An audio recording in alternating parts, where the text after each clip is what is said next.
Is the Big Apple getting a little too heavy for its own good? A recent study revealed that New York City is sinking. And get this, it's all because of those towering skyscrapers. Apparently, the whole event is called subsidence, which is when the Earth's surface settles bit by bit, or suddenly sinks. Soft sediments shifting and the weight of the city itself are the culprits behind this sinking sensation. Now, don't get too alarmed. The study found that New York is sinking at a rate of 0.04 to 0.07 inches per year. Sure, that doesn't sound like much, but there are parts of the city that are sinking even faster than that.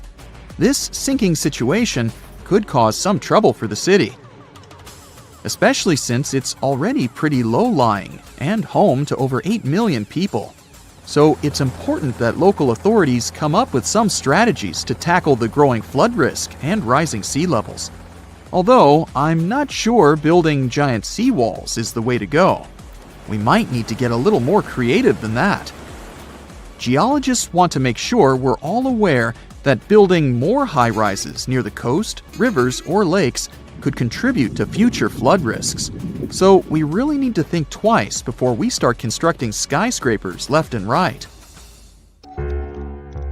In recent studies, scientists calculated the total mass of all the buildings in New York City, over 1 million of them, and it adds up to a whopping 1.68 trillion pounds. Talk about a heavy load. Now, they didn't include the weight of the roads, sidewalks, bridges, and other paved areas, so you can only imagine how much more weight is added to the city.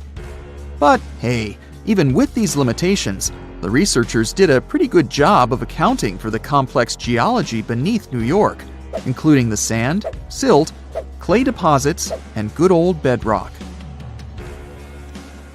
They found out that certain types of soil, like clay and artificial fill, are more prone to subsidence. On the other hand, bedrock stays pretty firm and keeps those skyscrapers in place. So at least we don't have to worry about the Empire State Building taking a dive anytime soon. Comparing their fancy models with satellite data, the researchers created a map of the city showing where the sinking is happening. And guess what? The increased urbanization and all that groundwater pumping and draining are only making things worse. It's high time we start protecting our resources, don't you think? I wouldn't start packing my bags just yet. New York isn't the only sinking city out there, you know. Jakarta, the capital of Indonesia, is facing some serious sinking action too. In fact, parts of it could be underwater by 2050. That's like a real-life Atlantis situation. Over 30 million people in Jakarta are now deciding if they should relocate the entire city. If there's a city out there we should worry about sinking, that's Venice for sure. But why is it so eager to take a dive, you might ask? Well, let me tell you the complex truth. You see, Venice decided to set up shop on a marshy lagoon with shoddy foundations. As time went by, the ground underneath just couldn't hold it together and started compacting like a squished marshmallow.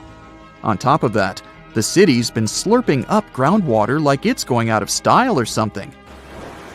The cherry on top of this mushy cake is that the sea levels have also been slowly rising. And guess what?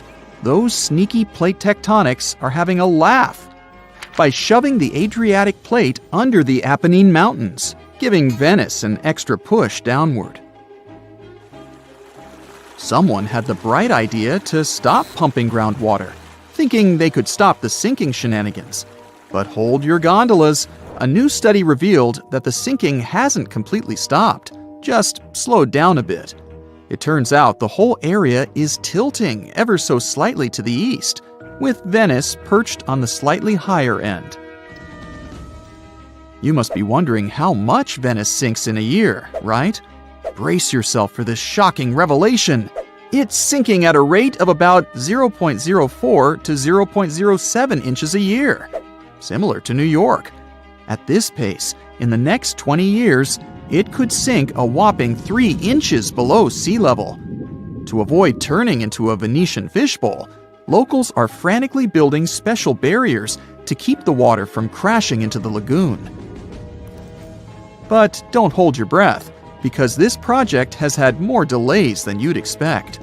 Oh, and have you noticed that charming old-style vibe in Venice? It's not just because they're fans of the vintage look. Those salty waters have been wreaking havoc on the buildings, thanks to the water levels constantly breaching the original damp-proofing. Now the water's cozying up to the masonry, and the ground floors of many apartments are no longer safe enough to live in. Now, when will Venice take a dive into the abyss? It's hard to say for sure. Subsidence and rising sea levels are as slow and unpredictable as a turtle in a marathon. But experts have playfully warned that if things continue as they are, Venice could be doing the backstroke beneath the waves by 2100. Fear not, though. They're doing their best to protect this floating gem of history and culture from becoming a Hollywood disaster flick. So don't cancel that Venice day trip just yet. New Orleans has a peculiar watery situation going on too. You see, this lively place was initially built just a smidge above sea level, and now it's gradually sinking. Back in the day, when an area of the city called the French Quarter was just popping up, folks had to make do with what they had. They scored the best land they could find, but it was only about 10 feet above sea level. And let's not forget, the rest of the city is as flat as a pancake, with the areas around the French Quarter being just a hair lower. Now, even though they knew they were up against some soggy odds, the resourceful New Orleans residents did their best to elevate their houses above the flood-prone land they chose as their home. There's more. The ground beneath New Orleans is as wobbly as a plate of Jell-O. Architects had to keep things short and sweet because they feared the soil couldn't handle the weight of taller structures. They played it safe, sticking to 2 or 2.5 stories. Here's where it gets interesting. The city installed a fancy drainage system in the 1900s, thinking it would solve their water woes. And while it did help with the marshes and all, it inadvertently sucked the life out of the soil. Yep, the ground was left high and dry, without enough sediment and water to keep it steady. As a result, those former marshes sank as if they were in a quicksand competition. By the 1930s, things got even more topsy-turvy. 1/3 of the city was below sea level, and by the time Hurricane Katrina made its grand entrance, that number skyrocketed to around 50%. Oh, and here's the icing on the cake. Sea levels decided to join the party, rising faster than a helium balloon. So now, not only is New Orleans sinking, but the surrounding area is also at various degrees below sea level. So what can we do about all these sinking cities? Well, for instance, we could manage our water consumption a bit better. We can't just keep sucking groundwater out of the earth like there's no tomorrow. We've got to find new ways to quench our urban centers' thirst. Think about it. We could purify surface waters, or even turn salty seawater into a sweet solution. Of course, we'll need a boatload of energy to make it all work. Speaking of great urban water management, let me tell you about a town in Denmark called Nye. These guys have got it all figured out. They collect rainwater and use it to supply their toilets and washing machines. Talk about resourcefulness. Now that's what I call a splash of genius. The authorities in a town in northwestern Poland decided to build an observation tower in a public park. Nothing special about that, right? It wasn't until a local archaeologist started digging. It seemed that he had found remains of a fort, but not just any fort. The legendary Jomsborg, or as people also call it, the Viking medieval New York. It's not unusual for Viking finds to pop up in this area. Archaeologists have suspected for a long time that the Polish island near Germany could be the site of the legendary city, and the locals believe in this too. Every year they hold the continent's biggest Viking festival there. People dress up and reenact the Vikings' way of life. The time period I'm talking about is the 10th century. Scholars believe Jomsborg thrived back then, if it was even real, and that's a big if.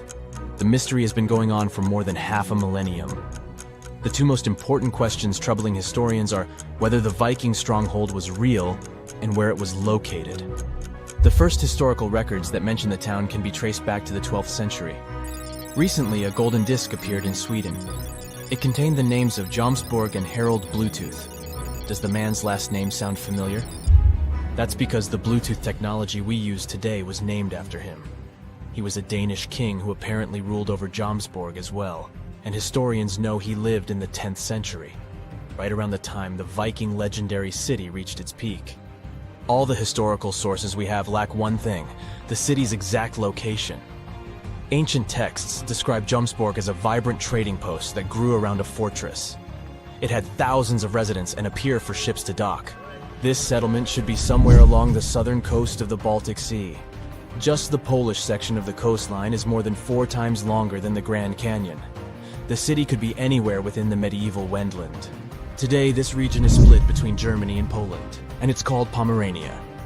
Luckily for archaeology buffs, there are clues. The Polish city with the newly discovered fort lies near a lagoon. According to ancient sources, the legendary city had room for hundreds of ships. Sagas put the total number of vessels at 360. These are Old Norse epics in prose. A lagoon is the perfect place to moor a large fleet. The waters here are calm. There are no big waves like in the open sea. Speaking of the sea, some historians believe that the city now lies underwater. According to them, the site was located off the northwest coast of Eustom Island. Today, this area is submerged under the Baltic Sea. Let's say Jomsborg really existed. Who lived there? The name of the inhabitants is not very imaginative: Jomsvikings. These people are just as mysterious as their fabled city. They are mentioned in sagas and legends. And there are a couple of rune stones, those are raised stones with runic letters, that mention battles they took part in. Runes were a writing system used by Germanic peoples, including the Vikings, before they adopted the Latin script. And that's pretty much it. There's no hard archaeological evidence that would prove Jomsvikings ever existed. If these myths and legends turn out to be true, then Jomsborg really resembled New York. All nationalities with historical ties to the region lived there: Germans, Slavs, and Vikings. Now keep in mind that a Viking wasn't a nationality but more of a profession. The hotspot of Viking activity was present-day Sweden and Denmark. A lot of Vikings had Scandinavian origins, but not all of them. In terms of genes, they were a mixed bunch. Scientists even found evidence that some Vikings came from southern Europe, but none of them wore those helmets with horns. We owe that image to 19th century operas. The real Vikings had simple iron helmets with a prominent nose guard. The Jomsvikings were sort of a brotherhood, and in any tight-knit community, members had to obey certain rules. One of them stated that you had to be brave. This meant that if your opponent is not bigger than you and didn't have better fighting tools, you weren't allowed to flee the scene. Sounds a bit far-fetched, but this was an actual Viking rule of conduct. Also, Vikings could leave the city for only 3 days. Any longer, absence required permission from the elders, and they wouldn't allow you to have a conflict with anyone from the Brotherhood. Forgive and forget seemed to have been the Jomsvikings' motto. These rules sound fair, but Jomsborg didn't last long. It only existed for some 85 years. That's the length of the average lifespan in the European Union today. Basically, 1 human generation. In fact, the whole Viking Age lasted shortly, just over 2 centuries in total. But this was long enough to create the legend of the Norsemen. They are all over our popular culture. There was a TV show, Vikings, and the movie, The Northman. Even the animated movie How to Train Your Dragon had a little Viking as the main hero. And most of them mention a place from Norse mythology, Valhalla. Now, if Jomsborg is semi-legendary, Valhalla is 100% fiction. It is the Hall of Fallen Warriors. Remember how the Jomsvikings had to honor a code of behavior? They did so in the hope of earning their place in Valhalla. This was a splendid place. The people there feast on boar meat every day, under a roof made of shields. Every Viking's dream, right? That's not all. They get into scrimmages with each other on a daily basis. But what exactly motivated the Vikings to take up a life of seafaring? There is no simple answer, but this seems to be a rags to riches story. Scandinavian people traded fur with other European nations. From them, they found out about the riches that lay to the south of their homeland, and they also knew that European leaders didn't always get along well with each other.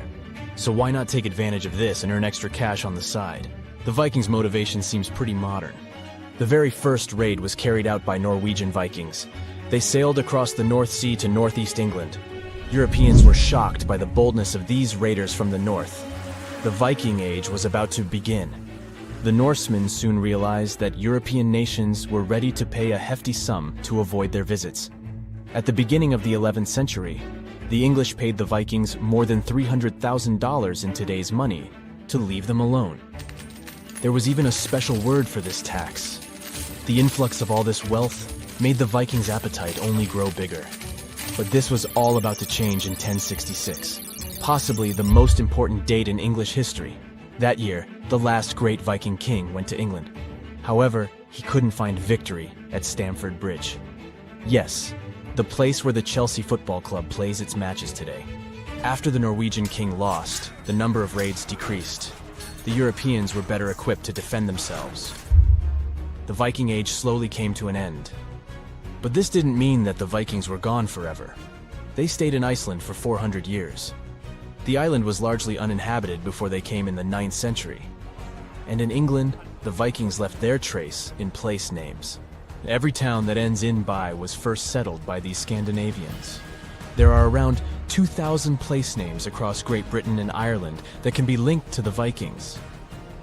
And can you guess which part of France has the most Viking-related toponyms? The name says it all: Normandy.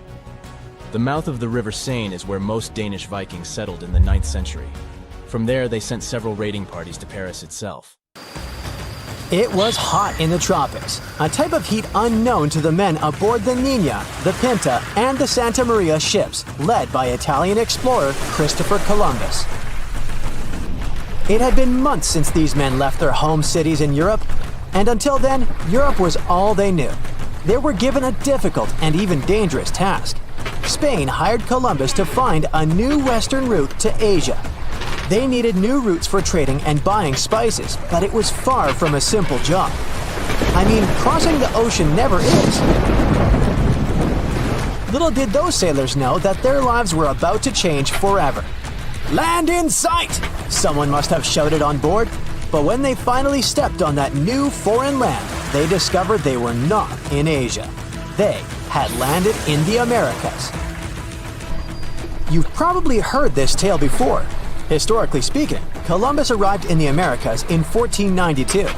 But what would have happened if Columbus's ship had faced a lethal storm in the Atlantic Ocean and had never made it to the new land? What would today's history look like? First things first, nobody discovered anything. When we say that the Americas were discovered, we're kind of ignoring the millions of people who already lived there. You see, the Americas were only discovered from Europe's point of view. Columbus would only have discovered something if when he got there, he was faced with acres and acres of empty land. But that was not the case at all. Second, Columbus was not the first explorer to land in the Americas. Believe it or not, the Vikings approached American shores in the 10th century. Their expeditions have been well documented and accepted by scholars. Here's what might have happened. Around the year 1000 CE, Viking explorer Leif Erikson sailed to a place called Vinland. Cute name, huh? It's now a region in Canada called Newfoundland. But his crew didn't stay too long. They arrived to find 10 Native Americans napping under their overturned canoes. They attempted some trade, but I'm guessing the Vikings weren't too friendly, and the Americans didn't really like them. The Vikings' account of the encounter shows they felt outnumbered and menaced, so they sailed away back to their land. That makes sense, right? As I said earlier, there were millions of people living in the ginormous continent of the Americas. Any foreigner would be outnumbered there. Now take a look at what North America looked like before our buddy Chris got there. It was not divided into the normal states we're used to. And if Columbus had never arrived, the United States would probably never have been united to begin with. After all, there were hundreds of first Americans living in these lands, and they lived amongst their own tribes, quite different from the Europeans. It's not accurate to think that there were no political systems going on in the Americas before Europeans arrived. We just need to understand that they were different from what we're used to today. When Europeans arrived, they imported their belief systems with them, from religious beliefs and language systems to things as simple as clothing habits. If the Americas had developed on their own, maybe their sense of fashion would be completely different today. You see, Europeans had a developed sense of fashion by the time they arrived in the West. They wore things such as this and this. But those don't really work in the tropics, do they? For them, fashion had to do with showing a certain economic status, while in the Americas, that didn't exist. For Native Americans, clothing was mainly functional and related to the weather. In warmer climates, Native people would wear short-like cloths to cover their intimate parts. They would walk bare-chested and use shoes known as moccasins. Yes, similar to the moccasins you probably own. In colder climates, they would resort to using leather and fur parkas. Of course, there was always the special clothing used for ceremonial purposes. So I'm guessing that if Columbus never reached the Americas, brands such as the Gap, Hollister, and Forever 21 would have never existed. But we could live with that, couldn't we? Here's a wild thought. Let's say that by the 1700s, Native Americans had developed complex engineering skills. They built big boats, maybe a bit smaller in size than the traditional European ships, and decided to venture across the ocean. Let's say they were the ones who arrived on European shores, in places such as Spain and Portugal. They carried gifts and goods with them for trading, of course. This was also a common practice amongst them back home, known as potlatch. Sure, they were received with suspicion by the Europeans, who had only ever traded with Asia. But with this inverted encounter, a different type of relationship began between Native Americans and Europeans. Since Europeans didn't claim ownership of the Americas, the people from the so-called New Land weren't considered inferior to them. Actually, they stood side by side as equals, each one with their own power and set of knowledge. Native Americans taught Europeans a new type of ruling system, a more decentralized one. So modern-day structures of government would look really different. Maybe Europeans decided that 4 years was a long time for someone to hold decision power, so they implemented smaller and more frequent elections. Oh, and the landscape of European cities also changed a lot. Instead of huge statues made of copper and bronze showing men in ships on their way to the Americas, the Europeans built totem poles in honor of their alliances with first Americans.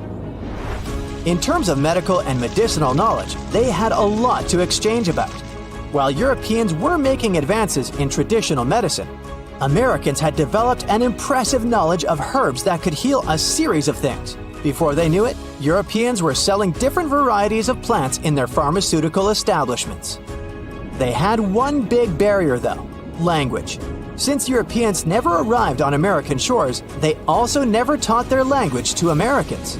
So maybe in this scenario, both cultures brought in their best linguists and tried creating a new language from scratch. Something that could be comprehensible from both perspectives and that could encompass both of their worldviews. The implications of this on modern-day life would be really profound if you stop to think about it. Let's say that this newly created language involved some symbols and drawings in it. You see, Native Americans often told stories using symbols known as pictograms. They were quite literal sometimes. As you can see, a mountain was represented by, well, a mountain. It's crazy to think that this system of communication has been around for 5,000 years, since it was actually invented by the Sumerians. And hey, maybe even our laptop keyboards would come equipped with these symbols, and you could write more visually hybrid and fun emails than the ones you write today. The American landscape would have also changed. You see, if neither Columbus nor any of the other European dudes that went after him reached the so-called New Land, Central and Latin American cities would look completely different than they do today. Maybe the bustling empires of the time, such as the Inca, the Maya, and the Aztec, would have grown immensely. To be fair, they were already pretty big by the time Europeans got there. Some pre-Columbian Maya cities were as big as medieval London and Paris in terms of population. But oh my, the Mayan Empire would have grown so much that it could have spread out all over of Central America. They could have developed their pyramid building craft up to the point that they managed to build an even larger pyramid than the Giza pyramid in Egypt. So tourists would come from all over the world to visit. And in South America, let's just say the region could have turned into a huge forest, bigger than the Amazon. The Inca could have spread through the Andes and then into the mainland. Places such as Brazil and Argentina never existed. But in their place, there would have been dreamy tropical settlements, which would have become a worldwide reference in sustainable living. In the U.S., the country experiences floods in places around 300 days each year. However, there was one exceptional flood that captured the attention of not only Americans, but the entire world. Boston was drowning in a crazy amount of sweet syrup. It's like a huge mess you'd see at a candy store. Sounds kind of like a kid's dream, right? But for the people living there, it was a total nightmare. Instead of water, the whole city of Boston was engulfed in molasses. Now, if you're not up to speed on this sticky situation, let me give you the lowdown. Molasses is a thick, gooey substance that comes from sugarcane or sugar beet juice during the sugar-making process. Back in the old days, molasses was the go-to sweetener in the Americas up until the 20th century. But molasses isn't just for cooking. It can even be used to boost soil health by aiding in microbial activity. So as you can see, this stuff is versatile and has its hands in various industries. So on January 15, 1919, things in Boston were heating up, literally. Temperatures had finally climbed above 40 degrees Fahrenheit after a freezing cold spell. The previous days were frigid, so people could finally have a little break from the winter and enjoy slightly warmer weather for a day. In the morning, people were minding their own business. At Engine 31 Firehouse, a bunch of guys were chowing down on lunch and having a good time playing board games. Some kids were off collecting firewood for their family. Meanwhile, bartender Martin was still peacefully sleeping at his house after working late at his bar. Suddenly, as the clock struck midday, Boston people started noticing that something was off. They felt the earth tremble and heard a loud noise as it fell, like a train passing by. But there was no train around. Others described it as a big crash, a low growl, a bang as loud as thunder. Little did they realize that those noises were a clear indication that mayhem was about to go down. Nobody could foresee it at that point. But on Commercial Street in Boston's North End, at around 12:30 p.m., a massive 50-foot steel tank on a ship that had arrived in Boston a day earlier and that held 2.3 million gallons of molasses suddenly burst open. Some say it might have been caused by the older, cooler molasses expanding in the tank's heat. The molasses surged at 35 miles per hour, engulfing everything in its path. Buildings collapsed effortlessly. Individuals and animals fought to navigate through the sticky chaos, and an impromptu rescue effort was launched. The firehouse on Engine 31 got completely knocked off its foundation, with the second floor collapsing on top of the first. At the same time, the bartender Martin's house nearby was swept away and smashed into the elevated train platform. Martin, the bartender who had just woken up, witnessed his house falling apart around him before being carried away by the current. He was in bed on the third floor when he heard a loud noise. When he woke up, he was surrounded by several feet of molasses.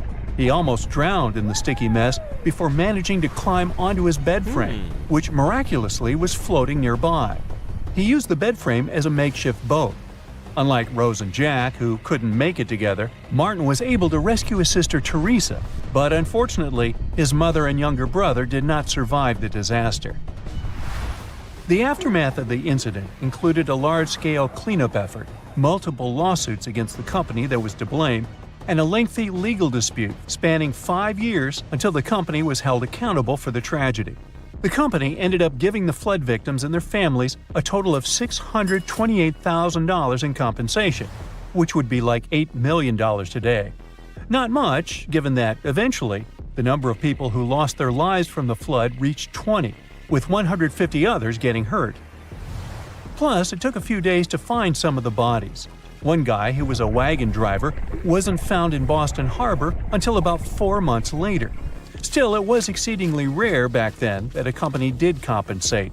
Most of them dodged responsibility for negligence at those times. Victims who were in greater distress before they suffocated, if I may say so, received higher compensation.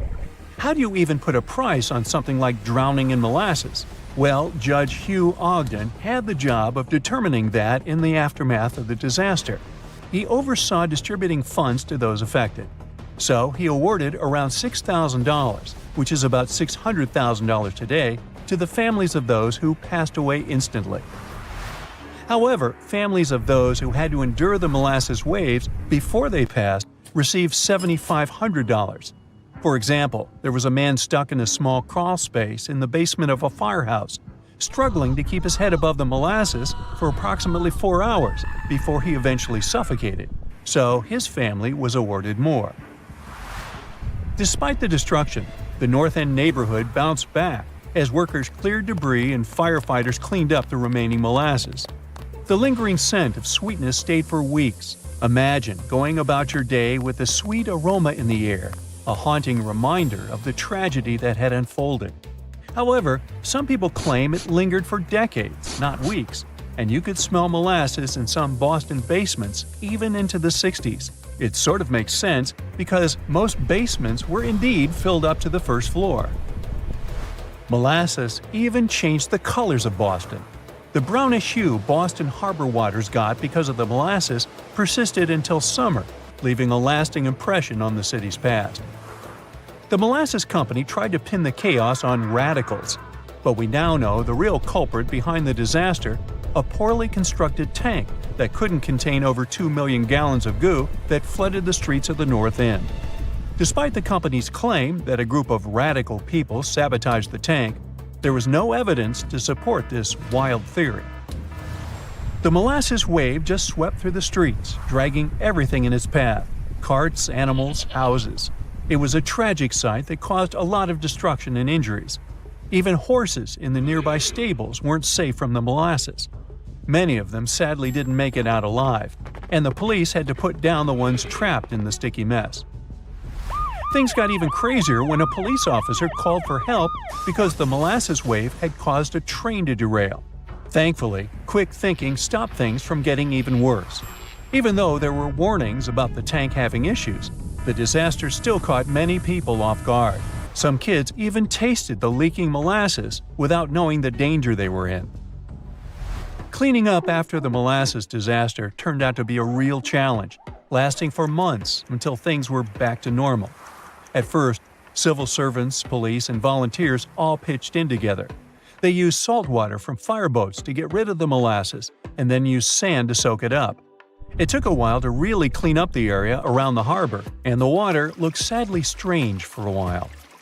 After that, crews had to track down where else the molasses had gone in the city. It had spread all over the subway, making a mess on platforms and in train cars.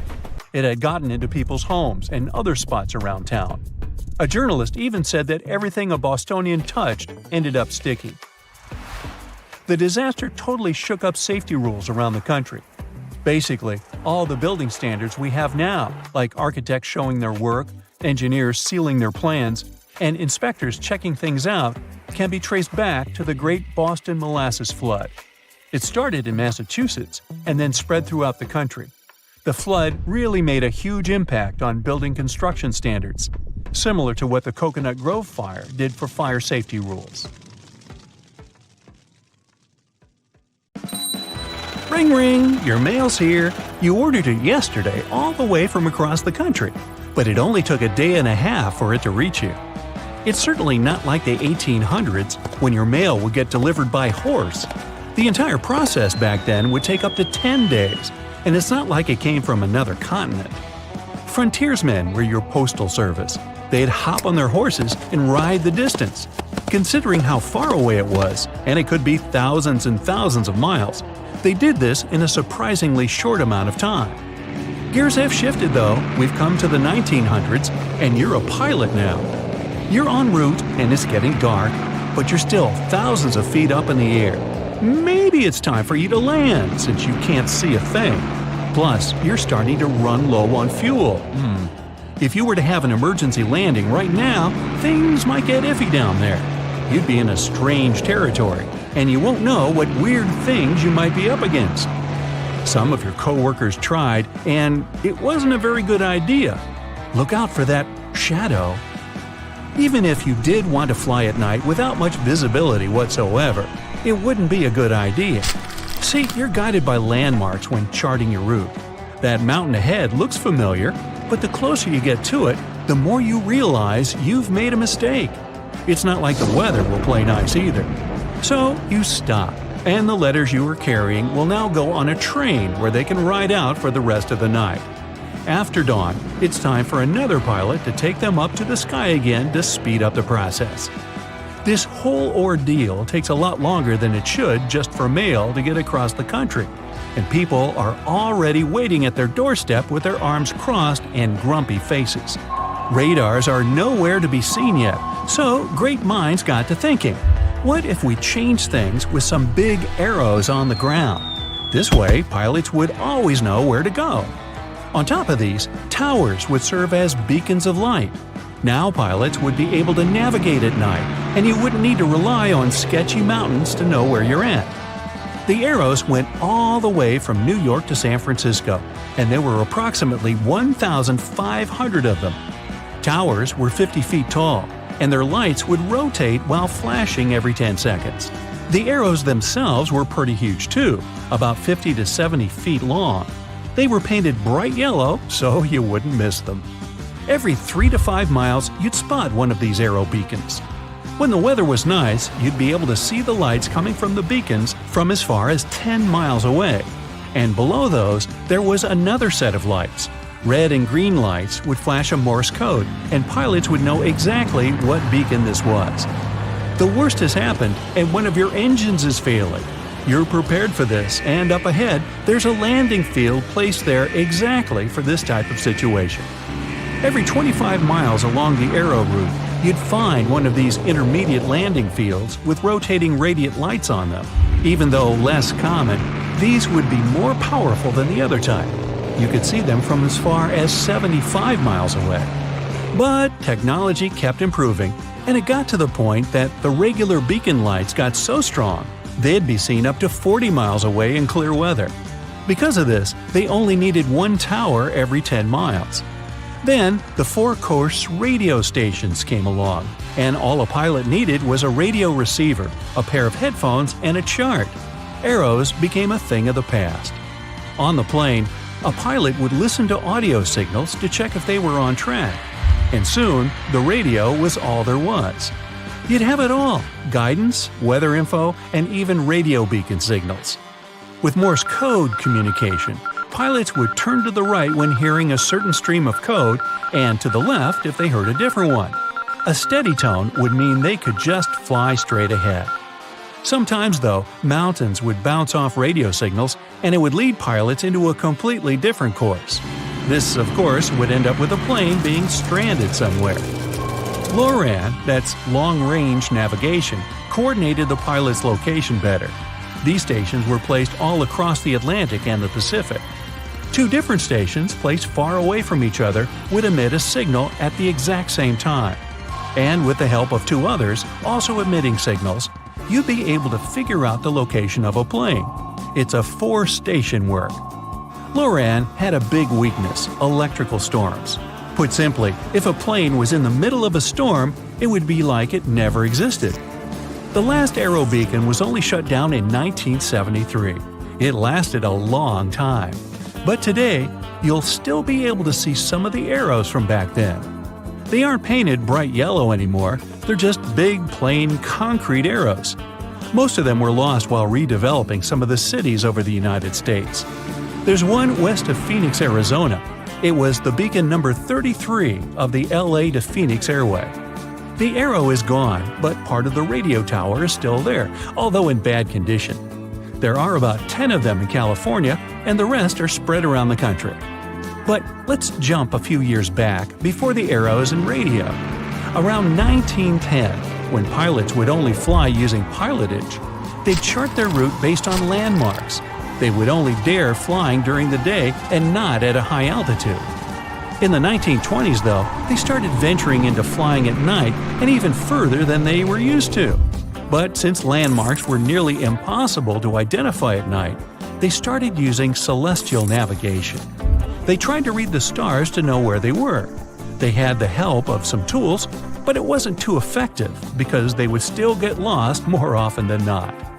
Turbulence wouldn't help either, because instead of reading one star, they'd look at a completely different one, the wrong one. With no light pollution and way too many stars to count, it was too easy to get lost in the sky. A plane stays aloft because its wings are shaped so that air moves faster over the top of the wing, and because the air is moving faster, its pressure decreases. It means there's less pressure on top of the wing than on its bottom. It's this difference that lifts the wings and the plane up. Rolling the plane is the aileron's job. You lower the aileron on the wing you want to rise, and you raise the aileron on the wing you want to drop. The pitch is what makes a plane go up and down when the elevators on the plane's tail are adjusted by the pilot. Lowering them will make the plane's nose drop, and raising them will make it rise. The yaw is what makes the plane turn. It's the rudder's job.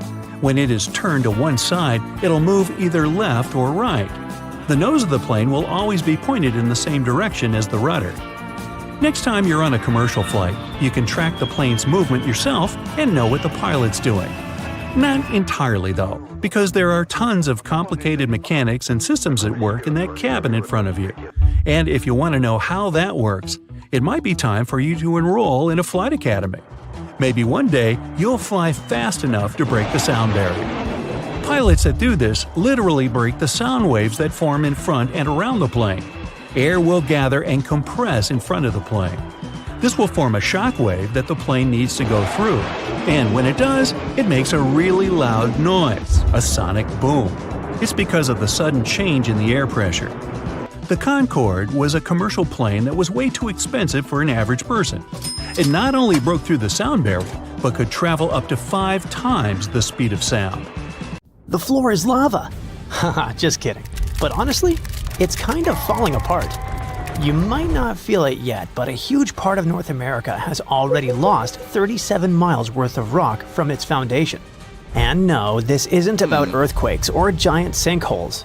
It's about the continent losing pieces of the very thing that keeps the ground from wobbling around like a bad carnival ride. A team of researchers has just dropped a geological bombshell. Part of North America's ground is thinning out like a very sad, very slow ice cream drip. How do they know?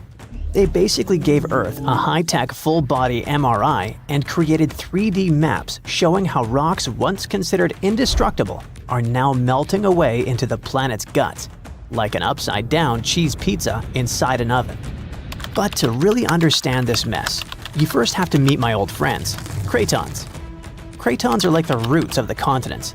They're thick, tough, and ancient. We're talking billions of years old.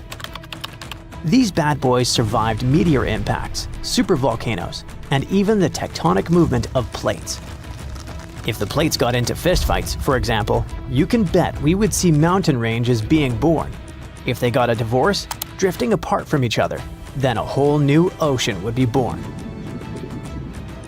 All of these things leave scars on the surface of Earth, but the cratons seem to always remain unfazed, like the cockroaches of geology. And since a craton can basically get punched in the face and feel nothing, scientists always assumed these things were nearly indestructible. But then, a group of researchers took their fancy machines to the test and realized that, wait, the cratons are falling apart? How? Enter the Farallon Plate, a really ancient tectonic plate that started to slide under North America's major plate over 100 million years ago. This is a pretty normal process, actually. It's called subduction, and it's how Earth recycles rocks and keeps itself from overheating. This subduction thing has been happening for so long that, by now, the Farallon is almost 400 miles away from the craton, sitting pretty chill at the lower mantle, weirdly close to the outer core of our planet. But the Farallon has been causing trouble, Like that one roommate who moved out but keeps leaving weird stuff in the fridge? You see, as it sinks, it tugs on the bottom of North America's foundation, stretching it out and causing pieces to fall off into the deep mantle. And if that wasn't enough drama, the sinking Farallon has also leaked water and carbon dioxide into the surrounding rocks, making the craton even softer and easier to shred apart. Thanks, Farallon. Very cool of you. By studying hundreds of earthquakes across thousands of monitoring stations, scientists have confirmed the story. Big chunks of continental material are dripping downward, thinning the craton by as much as 37 miles. That's more missing rocks than can fit into a milk carton. Sounds dramatic, right? But don't worry. This is happening at a snail's pace. It'll take millions of years for anything noticeable to happen. Your great-great-great-great few grandkids from the distant future might still be standing on solid ground. But don't get too comfy. This thing may not be an urgent problem, but there's another type of sinking that's happening faster than you can say, "Help!" Here's the thing. By 2050, at least 32 major cities in the US, including New York, Baltimore, and Charleston, could be partially underwater. And guess what? This one is mostly our fault. Scientists noticed that since 2007, some cities have been sinking into the ground between 0.04 and 0.08 inches every year. Charleston, in South Carolina, is pulling ahead in the worst way possible, sinking 0.15 inches annually. Sure, these numbers sound tiny and a bit ridiculous, but Charleston is barely 9 feet above sea level, and a little sinking goes a long way when the ocean is breathing down your neck. On really bad flood days, people there have to abandon their cars and basically swim home. This whole phenomenon is called land subsidence, and when you mix sinking land with rising sea levels, you get a disaster cocktail of flooded streets, salty farmland, ghost forests, and a lot of very cranky homeowners. And it doesn't stop with just homes. Infrastructure like bridges, roads, airports, and power plants, all things we rely on daily, are also at risk of serious damage. Flooded electrical grids and sunken highways could cause billions more in economic losses and create major safety hazards for communities. Now, let's be fair. Not everything is humanity's fault. Some of this trouble dates all the way back to the Ice Age. About 12,000 years ago, massive ice sheets covered the northern US. They were heavy, like seriously heavy. The weight pushed the land down, and when the ice melted, the ground didn't just pop back up like a trampoline. Instead, it started playing a weird game of geological seesaw. The places that were squished started rising, and the places that weren't got pulled down. This whole process, called glacial isostatic adjustment, try to say that 3 times fast. But of course, humans found a way to make it worse. Groundwater extraction is a major culprit. Think of it like pulling the stuff out of the mattress. After a while, the whole thing just sags. In places like California's Central Valley, the land is dropping by up to 8 inches a year because we keep pumping out water during droughts. In cities like New York, the problem isn't just water. Skyscrapers themselves are making it worse. Yep, turns out if you stack millions of tons of concrete and steel onto soft ground, it tends to flatten. And in case you're wondering, the total mass of New York City's buildings is around 1.68 trillion pounds. That's about the same as 3.5 million statues of liberty piled up. With so much weight concentrated over a relatively small area, the underlying soils have no choice but to compress over time. And if you thought it couldn't get messier, think again. We've been building dams, which stop rivers from delivering fresh sediment to coastal areas. That sediment is kind of like Mother Nature's way of fluffing the ground back up. Without it, coastal lands are compacting like an old sponge. Plus, when wetlands are drained for agriculture or construction, the peaty soil dries out and collapses. Honestly, it's like the ground just can't catch a break. Scientists also noticed that the areas that used to be lush wetlands are now among the fastest sinking spots in the country, especially along the Gulf Coast. Louisiana, for example, is losing about a football field of land because of this mix of subsidence and rising seas. So what's the end game here for us regular people who just want to live above sea level? Well, it's not looking great. Ghost forests, which are basically drowned woodlands, are popping up. Farmland is turning salty and unusable. And even sunny day flooding, where streets flood without any rain, is becoming a thing. Yikes! Meanwhile, over on the West Coast, California is not exactly winning either. San Francisco and Los Angeles are both sinking, which means that rising sea levels could hit them twice as hard and twice as fast. In some places like the Palos Verdes Peninsula, the ground has been sinking so fast, people over there might as well live like moles. So, is America turning into the next Atlantis? Probably not next week, but without serious action, like cutting back on groundwater pumping and planning smarter cities, at least 500,000 people are in serious danger. And the housing damage could easily rack up a jaw-dropping $109 billion by 2050.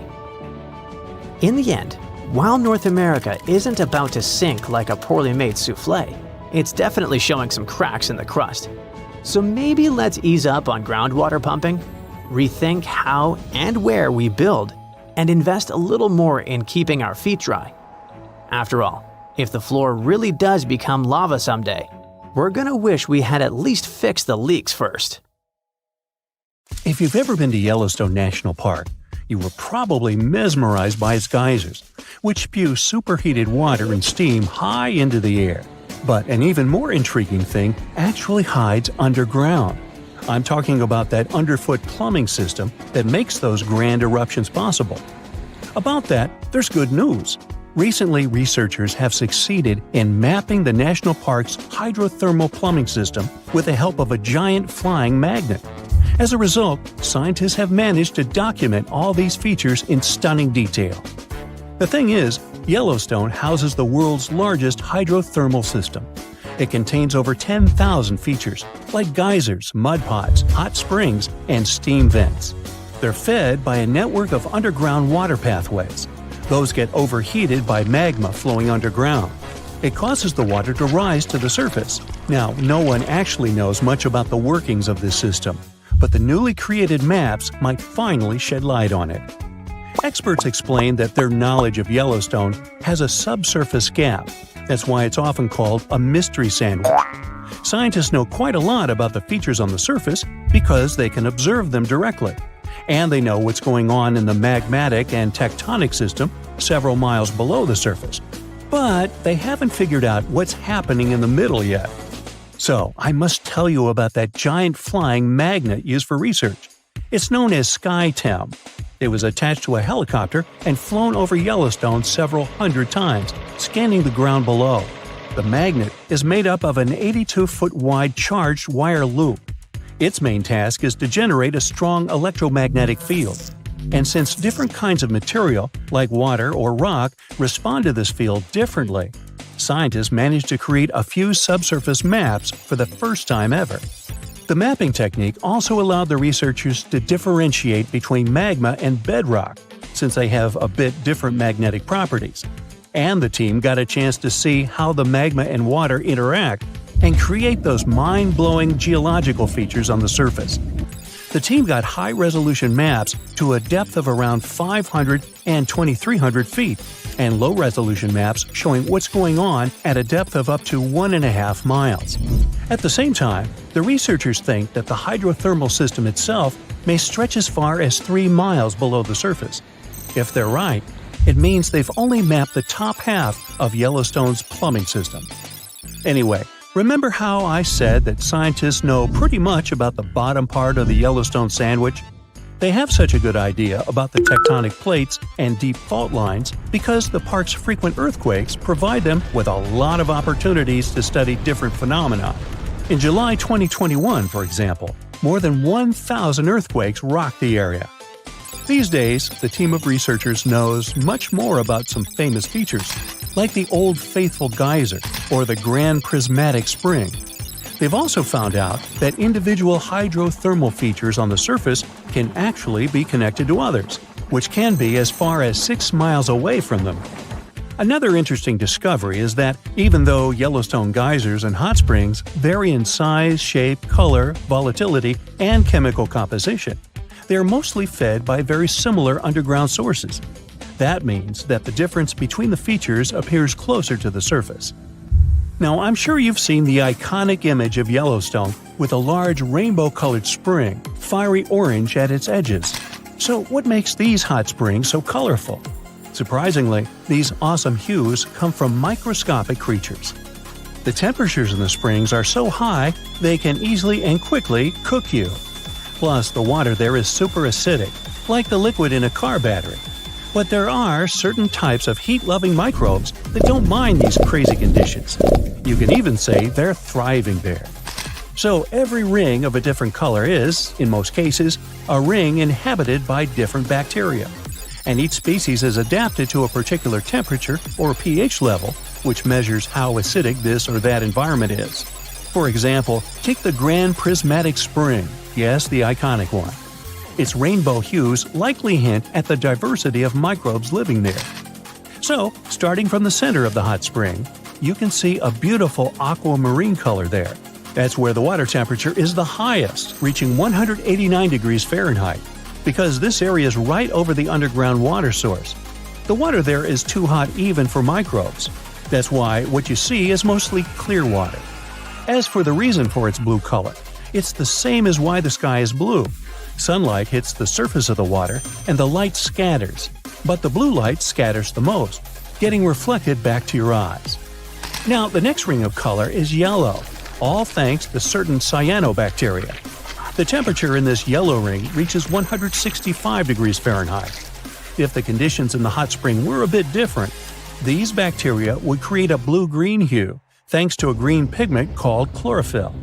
But since the sunlight hitting the spring is too intense, the bacteria start producing another type of pigment. It's called carotenoids. And guess what? It acts as a sunscreen for the bacteria.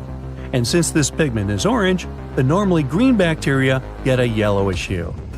And finally, we've got that bright orange color closer to the edges of the prismatic spring. It's a bit cooler there, around 149 degrees Fahrenheit. In this part of the spring, you can find several types of bacteria. They all produce substances that give the spring this bright orange color. And finally, right at the edges of the spring, the temperature is cooler, around 131 degrees, and a greater variety of microbes can survive there. All of them combined give the edges of the spring that red-brown hue. But scientists believe that people and their activity may have influenced the colors of Yellowstone's hydrothermal features. For example, in the past, the temperatures in the Morning Glory Pool used to be much higher than they are today. That's why its color was a deep blue. But trash has started to accumulate in the pool, and some of it clogged the vent. This caused the temperatures to drop, which led to microbial growth. As a result, that pretty blue color turned into orange-yellow. As for Yellowstone's geysers, the most famous one is called Old Faithful. It got this name at the end of the 19th century because of how regular its eruptions were. This geyser is more active than the others, erupting about 20 times a day. Each of these magnificent events lasts from 1 to 5 minutes, and the fountain of steaming water can reach a height of 180 feet. Now, while talking about Yellowstone National Park, we can't but mention Yellowstone supervolcano, right? Supervolcanoes appear when huge volumes of magma are trying to escape from deep underground. Eventually, they burst through Earth's surface. Sometimes all this magma gets stuck, unable to break through the planet's crust. And then, massive pools of pressurized magma gather at a depth of several miles. The pressure keeps growing because more and more magma is trying to get to the surface. At one point, a super eruption goes off. You don't necessarily want to be around for that. Over the past 50 years, the Yellowstone caldera has risen almost 3 feet. It shouldn't alarm you, though. Experts are sure it's a natural behavior for Yellowstone. Periods of dome-shaped uplift are followed by the caldera lowering. Scientists think the supervolcano doesn't present any danger at the moment. For an eruption to happen, the magma inside has to be at least 50% molten. With Yellowstone, this number is just 5 to 15%. Even better, a recent study made the researchers believe the hotspot might be in a state of decline right now, even despite all the breathing and dome-raising activity. There have been at least 3 other supereruptions in the history of Yellowstone volcano. They happened 2.1 million, 1.3 million, and 640,000 years ago, long before video. The most recent supereruption was dubbed the Lava Creek eruption. It formed the Yellowstone caldera after spilling out 240 cubic miles of rock, dust, and volcanic ash. No thanks, I'll pass. So, you notice anything weird? Recently, there have been alarming changes in the water levels in different parts of Yellowstone Lake. At the same moment, the water level can be rising on one side of the lake and falling on the other. Ooh, it looks as if the lake basin gets lifted by some underground forces. Can it be a sign of a looming disaster? Geysers, mud ponds, and hot springs turn Yellowstone National Park into some extraterrestrial world. And all these wonders are fueled by a mighty supervolcano. Supervolcanoes produce super eruptions. When it happens, they launch more than 240 cubic miles of ash, molten rock, and hot gases up into the air. To make it easier to imagine, 4 super eruptions could fill the Grand Canyon to the brim. The Yellowstone giant was thought to be responsible for at least 3 enormous eruptions and countless smaller ones. In that region, the volcanic deposits are scattered over tens of thousands of miles. Scientists believe they had been created by many weak eruptions. But after doing more research, experts found out these deposits had been left by 2 previously unknown super eruptions. Those probably took place about 9 and 8.7 million years ago. This discovery means that the area around the Yellowstone volcano used to face a super eruption every 500,000 years. But over the last 3 million years, the hotspot has seen only 2 super eruptions. It makes scientists believe these catastrophic events are slowing down, or just maybe one is overdue. Anyway, if the Yellowstone supervolcano went off with as much power as it had 2.1 million years ago, it would spit out more than 588 cubic miles of boiling lava. That's more than 4,500 times the volume of Sydney Harbor. That's a lot of lava. Whether it's likely to happen or not is another question. There's no doubt that something is going on with the volcano. The water level changes in Yellowstone Lake mean the caldera is lifting under the surface. And the caldera is what's left over after a volcano erupts and then collapses. The Yellowstone caldera is not just going up, creating a dome-shaped uplift. It also moves up and down in a kind of breathing motion. It might be because the magma is seeping into the crust, or because this magma is heating up the Yellowstone hydrothermal system, making it expand and raise the crust. Yellowstone has the status of an active volcano. Its volcanic explosivity index is 8 out of 10. Such a high number means that if this volcano erupted, it would be an apocalyptic event. Right before the disaster, the ground around the national park would lift. Geothermal pools and geysers would heat up to boiling temperatures and get more acidic than usual. The magma would start to rise toward the surface. At some point, the rock roof of the magma chamber wouldn't be able to resist anymore, and the explosion would kick off. A massive column of lava and ash would shoot up to a height of over 16 miles. After that, the volcano would keep pumping ash for days on end. The mixture of lava, ash, and gas would be hotter than 1,800 degrees Fahrenheit. It would travel through the area at a speed of 300 miles per hour, faster than a racing car. The air near the center of the eruption would heat up to 570 degrees Fahrenheit. One of the most dangerous consequences would be ash fallout. Volcanic ash can turn into glassy cement within seconds after being inhaled and getting in the lungs. People and animals would have problems with breathing. Okay, so that's an understatement, just so you know.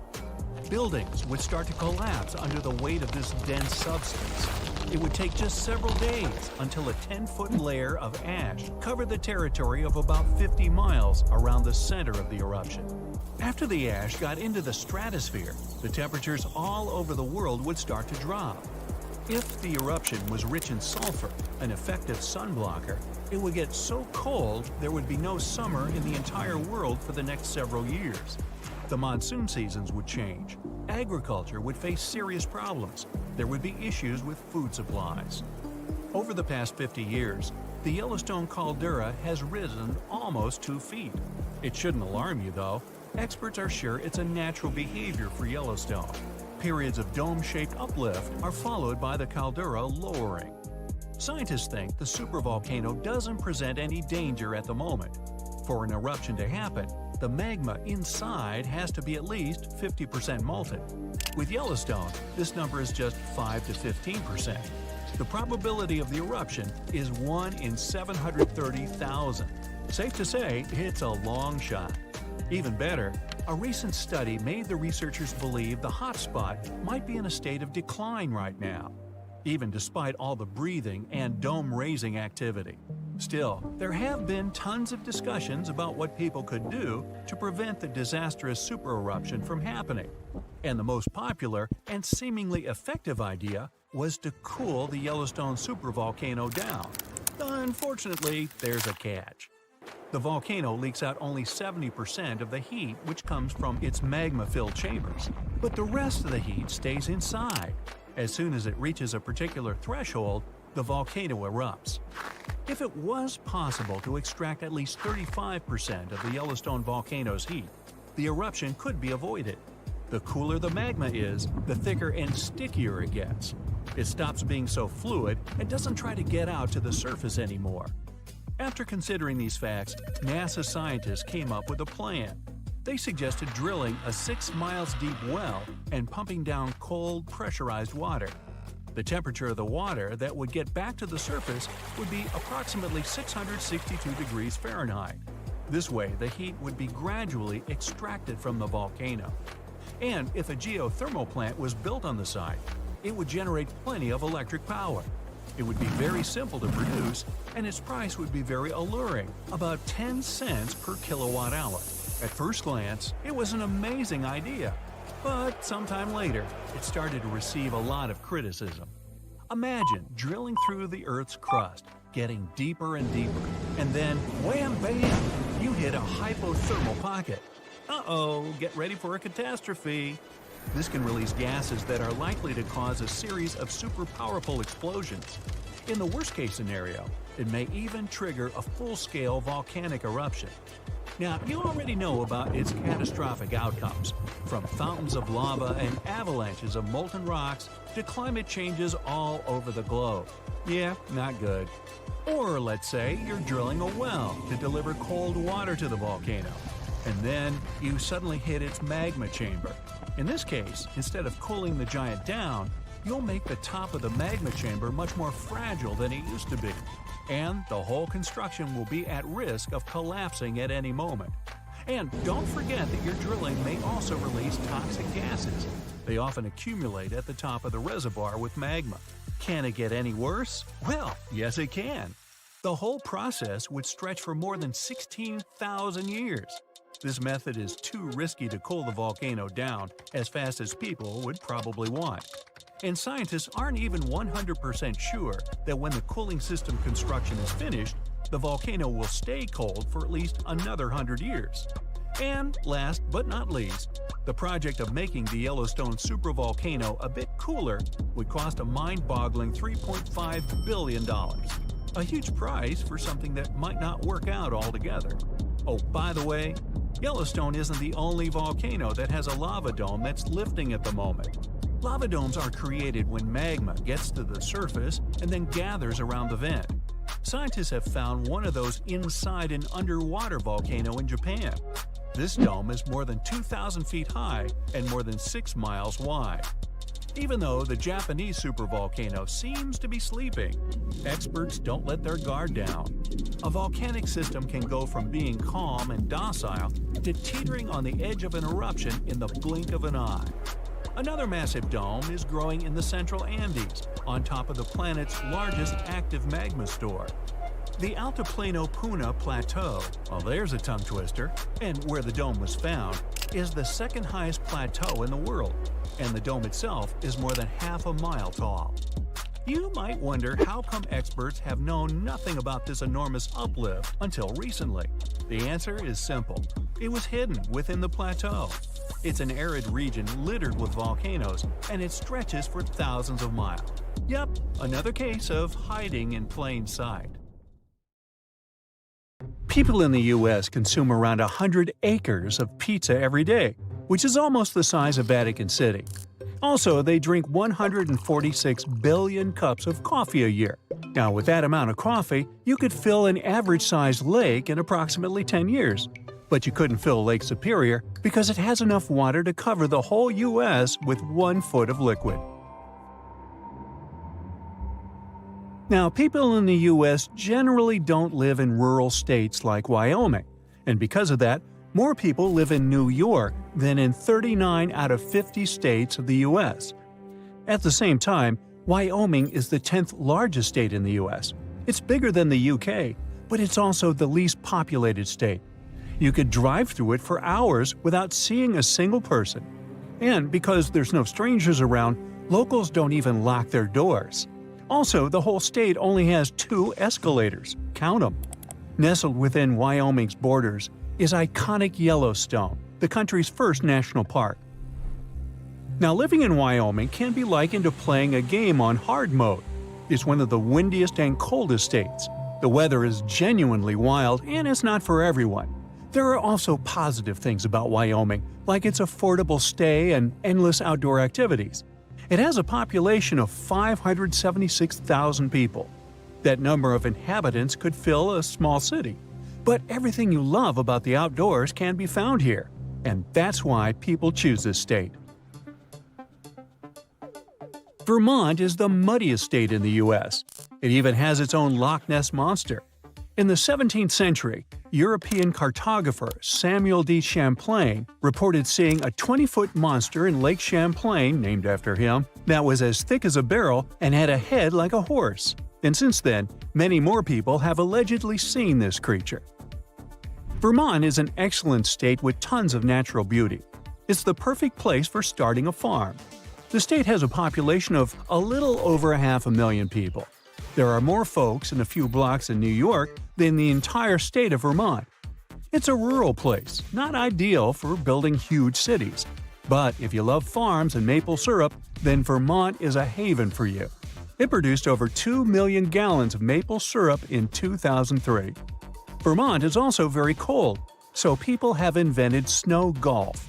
They would paint golf balls red and play in the winter on hard, icy snow.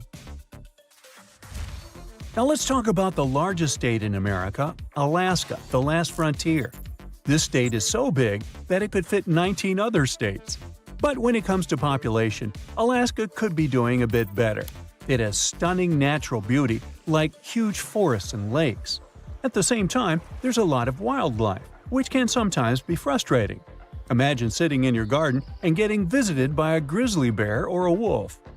Part of the problem is that the cities are too far apart. It's at least a 6-hour drive from one city to another. Still, if you love the outdoors, Alaska is the place for you. Plus, you get paid to live there. But there is a problem. As we all know, Alaska is not connected to the rest of the U.S., so most goods have to travel a long way, meaning everything is quite expensive there. And one of the biggest reasons people don't like living there is that it's freezing. You must shovel tons of snow just to get outside and do simple tasks. Around 700,000 people live in Alaska year-round. And if you ask them, they'll probably tell you that they like it there because there aren't many people around. When you think of South Dakota, the first thing that comes to mind is Mount Rushmore, and that is basically it. The state has a population of a little under 1 million and is practically empty. It has harsh weather and it's pretty far from everything. But the people of South Dakota are super friendly. If you go there, you'll feel welcome. Also, as with many other states, the beauty of nature might surprise you. North Dakota is similar to South Dakota, but a little more challenging than South Dakota. The state has tough winters, hot and humid summers, and no big cities. And if that wasn't enough, it also has a lot of floods. When people hear about this, they usually stay away, despite Dakota being a beautiful state. It has a population of 780,000 people, making it the fourth least populated state in the U.S.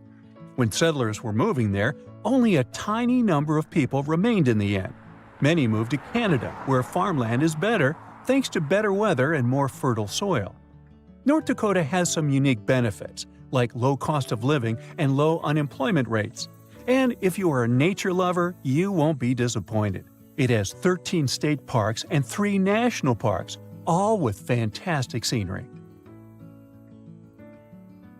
Delaware is a small state with an even smaller population. The biggest city in Delaware is Wilmington, which has a population of 70,500 people. As for the whole state, it has around 1,031,890 people. It also has 2 million corporations, but no big cities. You may wonder about the reason. Well, they don't pay income taxes there, and those corporations are not actually located in Delaware, meaning that the local people there really don't benefit from them. The state is prone to storms. Philadelphia, which is close to Delaware, has fewer storms and is closer to major cities, so corporations simply move there. Most people who live in Delaware are retired. They don't need jobs, but love the fantastic beaches this state offers. Hey there, cowboy! We're going on a horse ride to the most beautiful state with teeming wildlife, which houses one of the best national parks, Glacier. Of course, I'm talking about Montana. This state has a little over 1 million people and is bigger than Japan in territory. But Japan has around 111 times more people than Montana. Why? Well, most people don't want to be cowboys. Generally speaking, people tend to like living in big cities, which Montana doesn't have. Plus, Montana has tough winters and expensive houses. And people don't like being cold. That's why Florida has so many people. Rhode Island has a population of a bit over 1 million, making it the 8th smallest state in the USA. Rhode Island is a small, flat coastal state. If you climb on a chair, you might see the whole state. Just kidding, you can't do that. By territory, it's the smallest state in the U.S., but it's densely packed with people. At the same time, the inhabitants of this state are gradually leaving it. The cost of living there is high, so they would rather go somewhere more affordable. Now let's say you're from Canada. In this case, if you accidentally teleported to Maine, you wouldn't even notice it, because the landscape would look almost the same. Maine has beautiful lakes, mountains, dense pine trees, and many moose. If you see one, stay away. Maine is truly a beautiful state, but it has a small population of around 1,300,000 people. Maine has terrible winters, so almost everyone lives near the coast or as far south as possible to escape crazy snowstorms that are common here. Because of this, 89% of Maine is covered with forests. This is one of the reasons why there aren't many industries here. Portland is the biggest and most beautiful city in this state, but only around 38% of the population lives in cities. Most inhabitants of the state are avid outdoor lovers.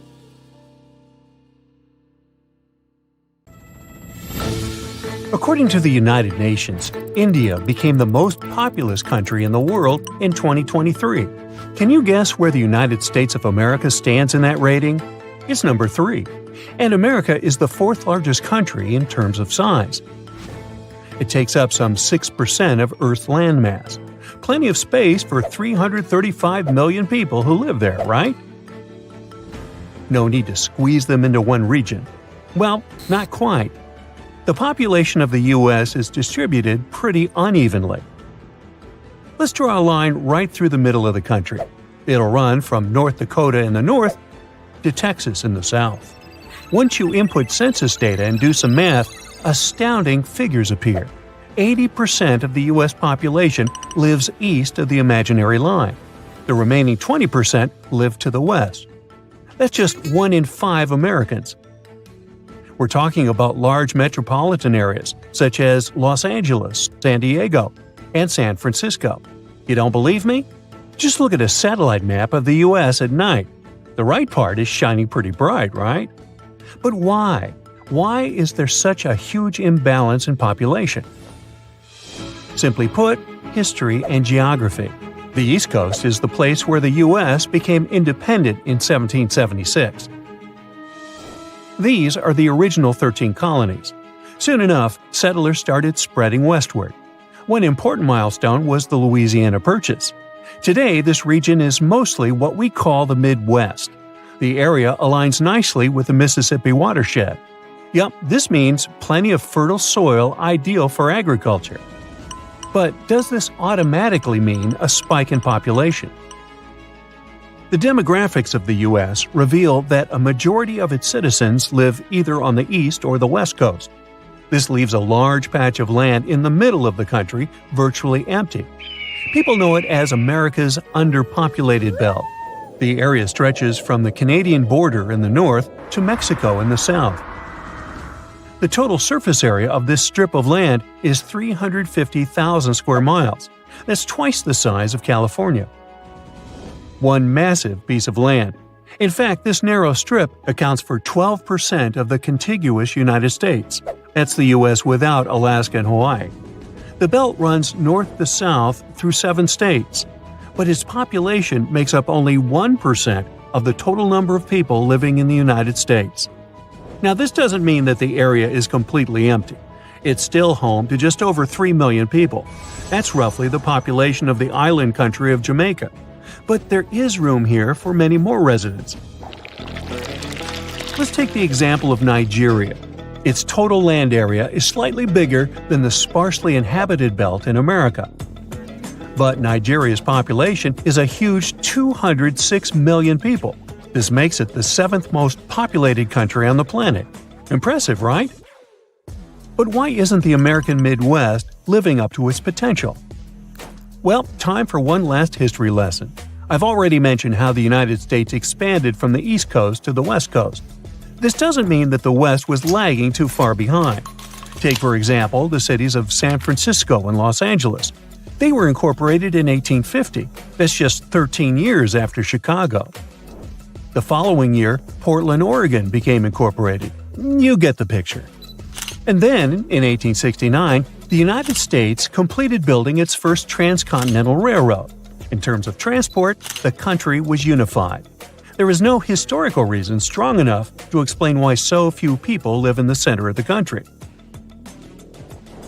So now it's time for some interesting geography. If you look at the physical map of the United States, you'll notice that this belt lies in the Great Plains. As the name suggests, the area is flat, which should be ideal for large settlements. Well, not really. East of this region, there is a huge patch of the color brown. It's covered by mountains. But not just any mountains. These are the Rockies. The range is around 76 million years old. It has several peaks over 14,000 feet.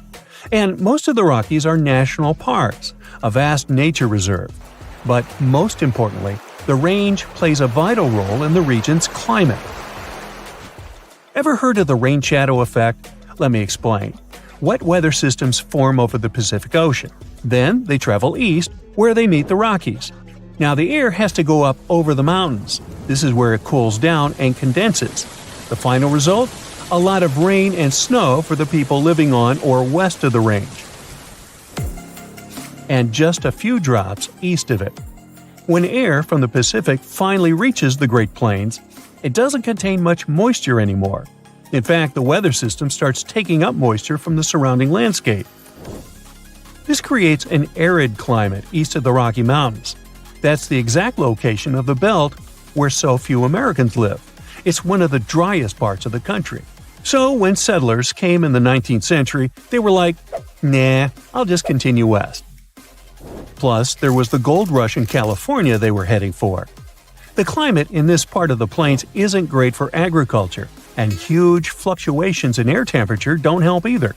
In a single day, temperatures can drop from 70 to 30 degrees Fahrenheit. These sudden changes in outside temperature are harmful to human health. It's like stepping inside an air-conditioned room on a sizzling summer day. Not a pleasant feeling. Southern California has a similarly dry climate, yet close to 40 million people live there. This makes California the most populous U.S. state. Their secret? A vast network of irrigation canals and aqueducts, plus a share of water from the Colorado River. Summers in the Great Plains get very hot, while winters are extremely cold. The reason behind these wild weather patterns are polar winds. They get a piggyback ride along the ridges of the Rockies and then rapidly descend into the plains. A winter day in Wyoming, for example, can start pleasantly warm, but later in the afternoon, the temperature can easily drop below zero. You just wouldn't know how to dress, and you probably wouldn't want to relocate here. That's what 99% of Americans think too. Humans like to feel comfortable, so we choose to live in temperate climate zones. Places that are either too cold or too hot don't have a large population. Just look at the driest inhabited continent. You've guessed it correctly, it's Australia. Nearly 70% of the country is either arid or semi-arid. That's a subtle way of saying that it's a desert. That's why Australians are huddled in coastal areas. 90% of them live in big cities, such as Sydney, Melbourne, and Perth. The only exception is the capital, Canberra.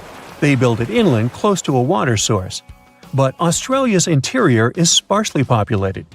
Just like in the States, there is only one major town in an area the size of 12 Lake Michigans. A huge shout out to the residents of Alice Springs. They truly live in an oasis. And what about places with a temperate climate like Europe? The population is evenly distributed here, right? Well, yes and no, depending on the country. In Germany, 77% of people live in urban areas. They have plenty of major cities to choose from. Berlin, Hamburg, Munich, and Cologne all have over 1 million residents. But let's look at neighboring France. How many cities with a population over 1 million can you name? Okay, Paris, definitely. It has over 12 million residents in the metropolitan area. But now comes the staggering fact. The next two cities on the list have a population of barely 2 million, respectively. Can you notice the huge imbalance? This is the case in most large European countries. In Greece, for example, 35% of the population lives in the capital, Athens. So, the largely underpopulated center of the United States is not a unique example. America is the land of opportunities, but chances of finding a better life are greater in large cities. The country's top 100 metropolitan areas account for at least 3/4 of the nation's GDP, and most of them are located on the east and the west coasts. There are no cities with over 1 million residents in America's underpopulated belt. Some mistakes have the power to change the course of history. One such story has to do with an old, boring key that could have saved the Titanic from its infamous demise. The key belonged to the crow's nest locker that housed binoculars, which could have helped the lookouts spot the iceberg sooner. There's more. The key wasn't even on board the ship when it set sail. The second officer took it with him when he was taken off the ship at the last minute. As the story goes, the officer forgot to hand the key over to his replacement in his hurry to disembark. So, when the lookouts were in desperate need of binoculars, they were out of luck.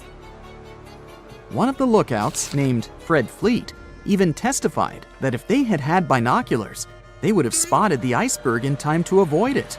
And when asked how much sooner, Fleet replied, "Enough to get out of the way." In 2015, some auctioneers got their hands on Blair's key and presented it as one of the most important artifacts from the Titanic. They truly believed it could have saved the ship. Blair kept the key as a souvenir and passed it down to his daughter, Nancy. At one point, it was up for auction with a price tag of over $80,000. Blair himself was quite the hero, it seems. A year after the Titanic disaster, he was awarded a gallantry medal for saving a crewman who had fallen overboard while he had been on board the liner Majestic. He may have forgotten a key, but he sure didn't forget to be a hero when it counted. This next story is both funny and tragic. It's about NASA's lost $125 million Mars Climate Orbiter. The spacecraft engineers failed to convert from English to metric measurements before the craft was launched, and as a result, they lost it. The navigation team at the Jet Propulsion Laboratory used the metric system of millimeters and meters, while Lockheed Martin Astronautics in Denver used the English system of inches, feet, and pounds. JPL engineers mistook acceleration readings measured in English units of pound-seconds for a metric measure of force called Newton-seconds. What's worse is that none of JPL's quality control procedures caught the error in the 9 months it took the spacecraft to make its 461 million-mile flight to Mars. That's a long time to be lost in translation, don't you think? The miscalculations were enough to throw the spacecraft so far off track that it flew too deeply into the Martian atmosphere and was destroyed when it entered its initial orbit around Mars. It's embarrassing to lose a spacecraft to such a simple math error. And it's hard to think of another example of such a large loss due to English versus metric confusion. Ever heard about the mathematical mistake that led to the discovery of the New World? Spoiler alert, it involves a guy named Christopher Columbus and a really big globe. Back in 1492, Columbus set sail from Spain with a mission to find a new trade route to Asia. He was convinced that he was less than 3,000 miles away from Japan, and just a bit more sailing would get him to the Indies with all their tasty spices. The only problem was that Columbus was a bit off in his calculations, like way off. He made a mistake in estimating the size of the globe, which led him to believe that Earth was far smaller than it actually is. Now I know what you're thinking. Wasn't Columbus afraid that he would fall off the edge of the world? Contrary to popular myth, Columbus and his crew knew the Earth was a globe, just like the ancient Greeks did 2 millennia earlier. They weren't worried about falling off the edge, but rather about the size of the ocean they planned on crossing. And to make matters worse, Columbus had no idea that an unknown landmass existed between Spain and Asia. After weeks at sea, Columbus finally reached the Caribbean. He believed that he had landed on the outskirts of Asia, and so named the islands the West Indies. He went on to explore the Caribbean and the northern coast of South America. But here's where things get really interesting. Even though Columbus insisted until his last day that he had reached Asia, another Italian explorer named Amerigo Vespucci mapped the eastern shore of South America down to Brazil and proved conclusively that Columbus had actually discovered a whole new world. A German mapmaker saw Amerigo's maps and labeled the new landmass America after him. And since his maps were super popular at the time, the name stuck. One man named Alexander Fleming stumbled upon one of the most significant medical discoveries of all time by accident. At one point in his career, Fleming observed the demise of many people from uncontrollable infections. Antiseptics were used to fight this, but they often did more harm than good. In 1922, while he had a cold himself, Fleming transferred some of his, nasal discharge to a petri dish and left it on his cluttered desk. When he finally examined it weeks later, he found that an enzyme had some antimicrobial properties. It wasn't until 1928, when Fleming left an uncovered petri dish next to an open window, that he stumbled upon the discovery that would change the world. The dish became contaminated with fungus spores. And when he examined them under the microscope, Fleming discovered that the bacteria near the fungus were dying. He managed to isolate the fungus and found that it was effective against numerous things that caused diseases. And thus, penicillin was discovered. As Fleming himself put it, "I did not discover penicillin. Nature did that. I only discovered it by accident." Talk about a lucky break. In the early 1520s, the east coast of the United States of America was a big mystery waiting to be solved. The Spanish found Florida, and the English and Portuguese found Newfoundland, but the area in between was like a blank spot on the map. France decided to take action and sent an expedition to explore the area. They chose a guy called Giovanni da Verrazzano to lead the trip. For this expedition, he got 4 ships. Unfortunately, 2 of them were shipwrecked, and a third one went home after doing some other business on the Spanish coast. Only the flagship, La Dauphine, crossed the Atlantic with Verrazzano and his 50-man crew. Verrazzano set sail from Madeira and landed at Cape Fear. From there, he sailed south, but got a little scared of running into the Spanish, so he returned somewhere north of Charleston. He anchored not far from his original landing spot, but unlike other explorers, he preferred to anchor well out at sea. He did send a boat to the shore, and he met the natives. They were described as wearing just some animal skins covering their bodies and garlands of bird feathers. As Verrazzano sailed along the coast, he reached the outer banks of North Carolina. He thought that the waters he discovered were those of the Pacific. In reality, what he'd stumbled upon was the Pamlico Sound. He thought that North America was just a long, extremely narrow strip of land. This mistake led mapmakers to show North America as almost completely divided in 2. Moving on, Verrazzano reached a beautiful place that he called Arcadia. Probably Kitty Hawk, North Carolina. Sailing further north, he missed the entrances to Chesapeake and Delaware Bays because he kept quite far from the coast until New Jersey. Then, the moment we've all been waiting for, Verrazzano discovered New York Harbor, and he anchored in the Narrows. Later, it was named after him, and now it is spanned by the Verrazzano Narrows Bridge. Once Verrazzano's sea appeared on the map, it became widely accepted and impacted loads of future explorers. For example, Henry Hudson went looking for a passage to the Pacific in the middle latitudes of the continent. But, as it turns out, the Englishman never did find the Pacific Ocean anywhere near Virginia. And the cartographic myth eventually faded away. It's funny to think about how a mistaken belief could have such an impact on history. So it turns out that you can't drive between South America and North America. And there's a simple reason for that. There are no roads connecting the 2 continents, not even a rudimentary one. Technically, you could try your luck crossing on foot, but let me tell you, that would be a huge, huge mistake.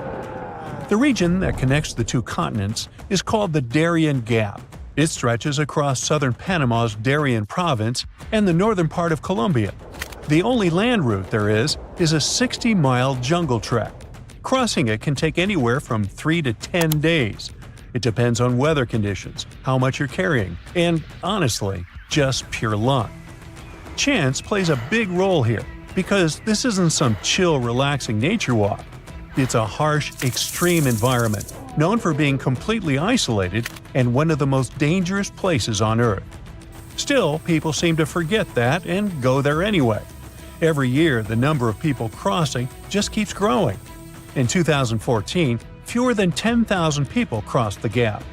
In 2023, that number increased to 520,000. Now, you might be wondering, what are so many people doing in the middle of the 2 American continents, risking all that danger? Well, that's because the Darien Gap has become a route for refugees migrating to North America. But to get there, they face all kinds of dangers, from insect bites and infections to serious fractures. We're talking about a no-man's land. Since there are no police stations, immigrants must also watch out for thieves. Along the way, they have no choice but to rely on and support each other. Most people start the crossing with at least a tent or tarp, rain boots, water, and some food. But these things get heavy fast, and people normally can't carry enough supplies for the entire journey. At some point, people start drinking river water to avoid dehydration.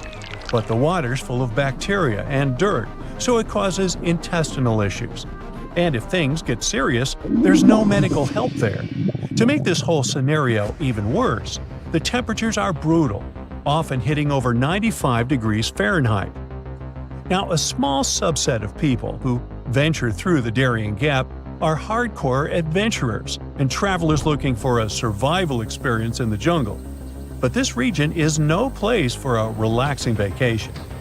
A group of tourists who went there in 2023 ended up getting jungle rot, a fungus that affects the feet. The situation got so bad that a woman had to be carried out by the group on the last day because she couldn't walk.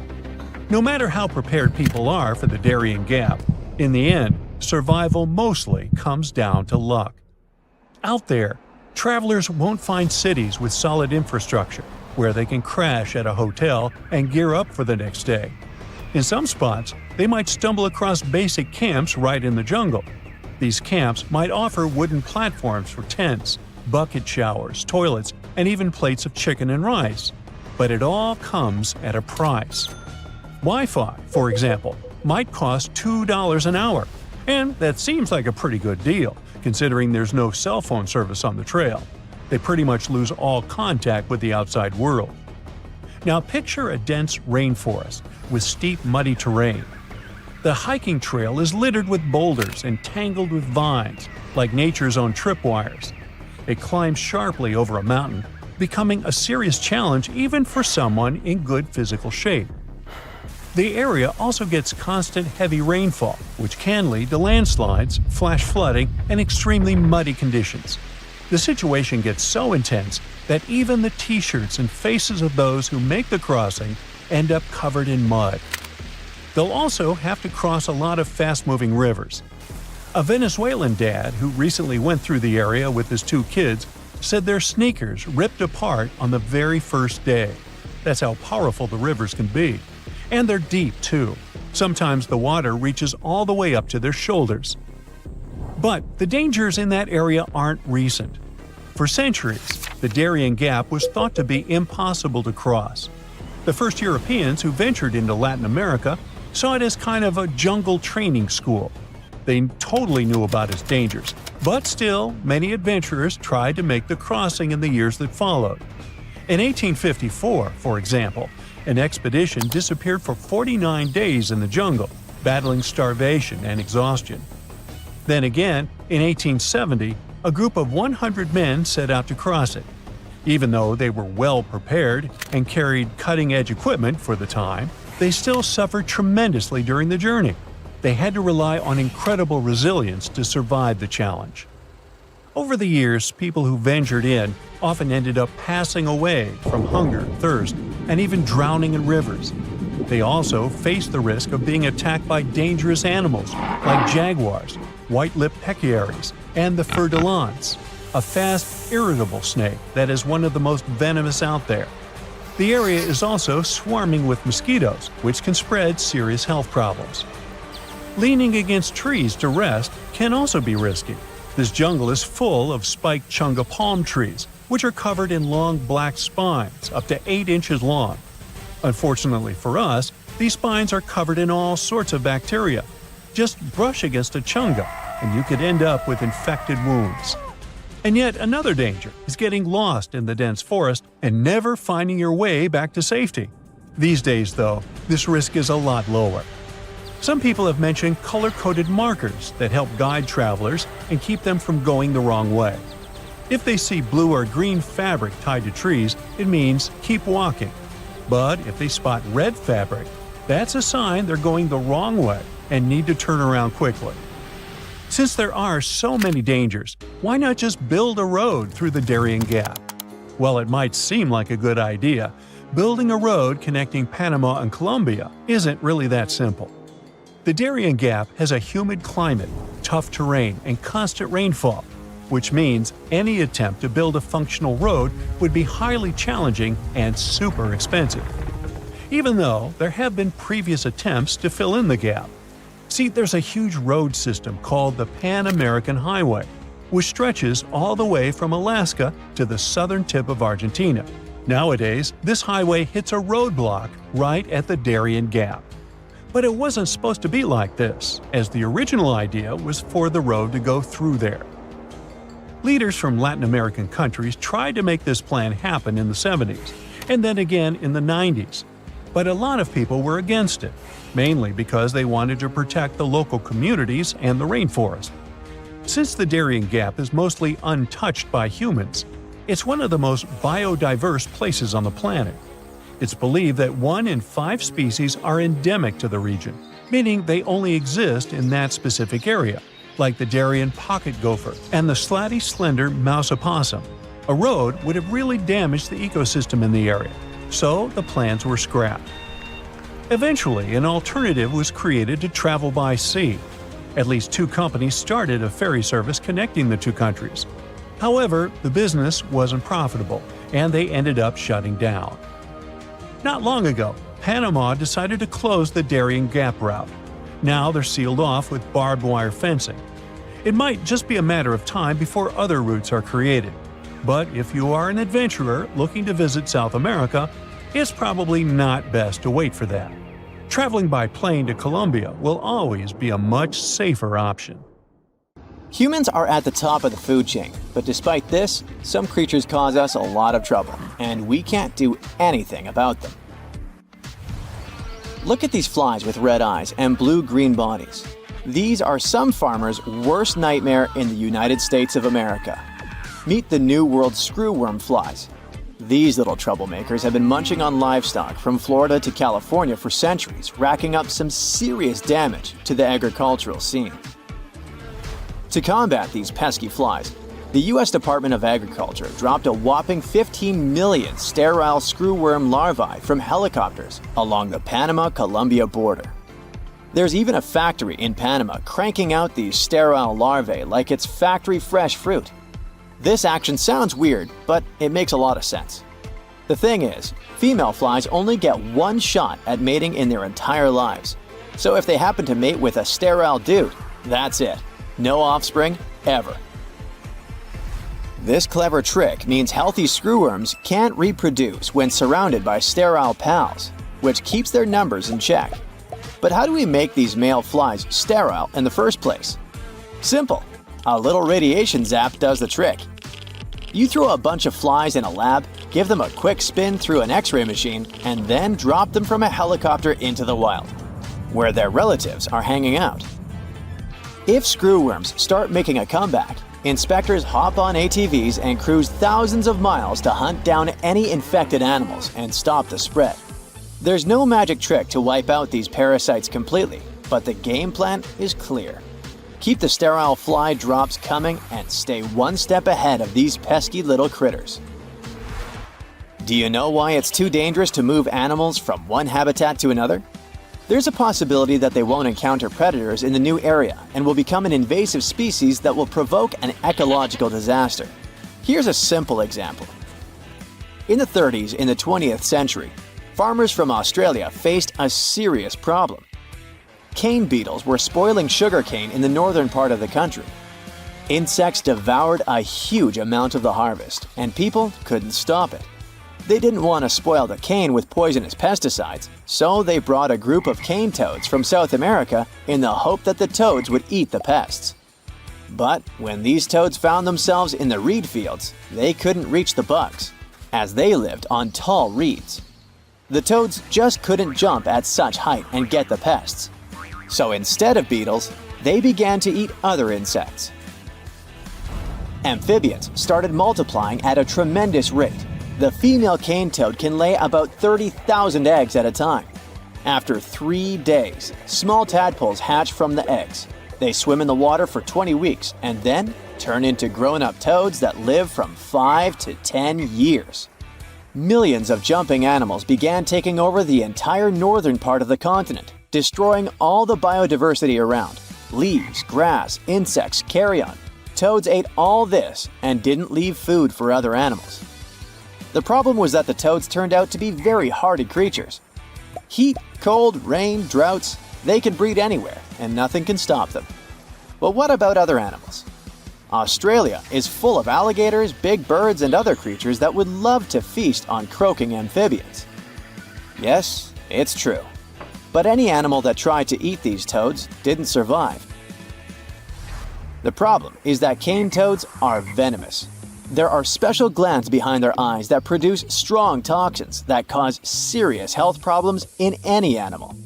Some farmers saw birds falling from the sky after they had swallowed these amphibians.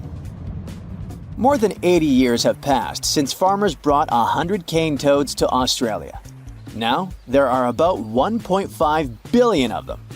They have already covered 386,000 square miles, which is about the same area as the states of Texas and Oklahoma combined. And so far, scientists and biologists haven't come up with an effective way to deal with them. People tried to catch them, but it was useless. Even if you catch 98 toads out of 100 next to a small pond, the 2 remaining toads can produce 30,000 eggs per night. Nature may be able to restore balance when some animals with immunity to toad toxins appear in Australia. But at the moment, cane toads are unstoppable. How can we stop the uncontrolled population of mosquitoes that are dangerous to humans? The correct answer is to create 735 million genetically modified mosquitoes and mix these 2 groups.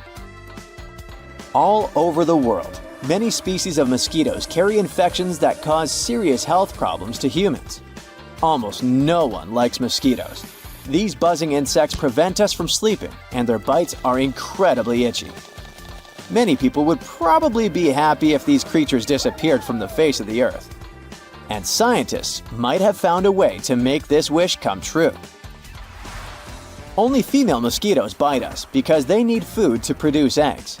So, scientists released genetically modified male mosquitoes with a special protein in their bodies. After 2 mosquitoes come into contact, this protein is transmitted from the male to the female and then prevents it from producing offspring. All this happens before the age when females begin to bite. So, females can't create offspring, which means they don't need to bite people and animals anymore. And the more of such proteins scientists spread, the smaller the mosquito population will be. It sounds good, but about 240,000 people have signed a petition to cancel this experiment. Many scientists believe that the disappearance of one insect species can lead to a biological catastrophe. Nature is a complex, balanced system where the slightest change can lead to serious problems. Mosquitoes are a food source for many reptiles and amphibians. The extinction of mosquitoes can trigger the disappearance of many species. It's like a chain reaction of catastrophes, the end of which is unknown. Nevertheless, modified mosquitoes have already been released in Florida, and it seems that nothing terrible has happened. The good news is that people have fewer health problems after that. Moreover, since 2019, about 1.5 billion mosquitoes have been released worldwide. It has saved millions of lives and hasn't disrupted the delicate balance of nature yet. Recently, scientists have released another group of safe mosquitoes in East Africa. Well, let's hope that scientists have everything under control. Invasive species are not always mosquitoes, flies, or amphibians. These can also be large animals, such as feral pigs or super pigs. These pigs are a mix of domestic swine and wild boar. There are already almost 7 million feral hogs in the south of the USA. Thanks to people's efforts, these animals haven't spread to the north yet, but the danger to the northern states comes from Canada. Pigs were brought there in the 80s to support agriculture. But in the early 2000s, wild boars lost their popularity. They just stayed in the wild, and farmers were sure that those animals wouldn't survive the harsh Canadian winter. Oh, how wrong they were. Wild pigs turned out to be hardy, mobile, and capable of rapid reproduction. These animals dig and tear up the ground, eat almost everything they come across, and thus take food from other animals. By the way, other creatures can become their lunch too. Wild pigs attack mice, geese, ducks, and some species of deer. They trample crops, grass, and flowers and are not afraid of anything. They're like natural bulldozers. Any farm is in danger of extinction if it's in the path of thousands of super pigs. And people can't do anything with them. The northern states understand that an invasion is imminent, so they're preparing for a long battle. Super pigs love swampy areas with tall grass. Canadian and American farmers will try to drive them into more open areas and fence those places off. The plan is not perfect, but it can slow the pigs down and save some time. Lake Michigan is one of the largest and most mysterious freshwater lakes in the United States. And now, deep inside it, scientists have stumbled upon something unexplainable. Vast, round craters scattered all across the lake's floor. It all started in 2022. A team of researchers wanted to map the lake's bottom and look for some shipwrecks. At first, they were sure it's going to be just some typical rocky terrain or sandy patches. But what they saw on their sonar screens stopped them cold. Strange circular shapes that looked almost too perfect to be natural. They were hiding about 500 feet beneath the surface, in places where the water turns dark and impenetrable. Those guys are huge, ranging from 300 to 600 feet wide. They also plunge nearly 40 feet deep. And there are dozens of them, neatly arranged like some footprints. But the team had no idea what these things were. Then, in August 2024, the mystery only deepened. Using a remotely operated vehicle, they got a closer look at these formations. There were about 40 of them. No one had ever seen anything quite like this before in the Great Lakes. What could have created those craters? Could they be ancient? Perhaps remnants of some geological event lost to time? If that's the case, it's weird how long these holes have likely been sitting there, undisturbed. Theories started popping up. One possibility was that they could be sinkholes or dolines. Those are basically holes that suddenly appear in the ground when the surface layer collapses. The rock beneath the surface, often made of limestone, gets slowly dissolved by water over time, creating voids underground. When the surface of those voids can no longer hold its own weight, it caves in, and this forms a hole. Think of it like when you poke a straw through the lid of a drink. Sinkholes can be small dips or huge, spanning up to 2,000 feet. They can happen gradually or all at once. Sometimes they can swallow entire cars or even buildings. And Lake Michigan sits on limestone bedrock. It erodes pretty easily when water flows through it. Sinkholes like these have already been found in Lake Huron, and they look kinda similar. But there are some plot holes, no pun intended, with this theory. For example, it's wild how they all would be so huge. It's also weird and pretty rare for sinkholes to occur in a lake bed. They also kinda resemble a straight pattern. They seem to extend generally southward, forming a loose line, which is pretty weird. If these are sinkholes, then they're definitely not playing the usual geological rules. Though it might be some new, unusual process at play beneath the lake's surface that we haven't discovered yet. There's another theory though: glaciers. Glaciers are wild rivers of ice. They covered much of the Earth during the last ice age, and they're incredibly powerful. While they might move slowly, sometimes only a few inches per day, they have such immense weight that they can reshape entire landscapes over thousands of years. Glaciers can grind and scoop the land beneath them. They're basically like colossal bulldozers. Their weight, combined with the slow but steady movement, grounds down everything beneath them: rocks, soil, even bedrock. This can create deep gouges in the Earth's surface, called glacial troughs. During the last ice age, there were lots of glaciers all over the northern US, including the Great Lakes region. If they moved across what is now Lake Michigan, they could have carved out these deep holes. Glaciers often move in a pretty straight path. As they move, they cause terrain to erode, but the resulting erosion varies based on terrain. Sometimes there are places where the bedrock is softer or fractured, and these places are more easily carved and crushed by the glacier. That could explain why some holes could be bigger and deeper than others. Harder bedrock is less affected.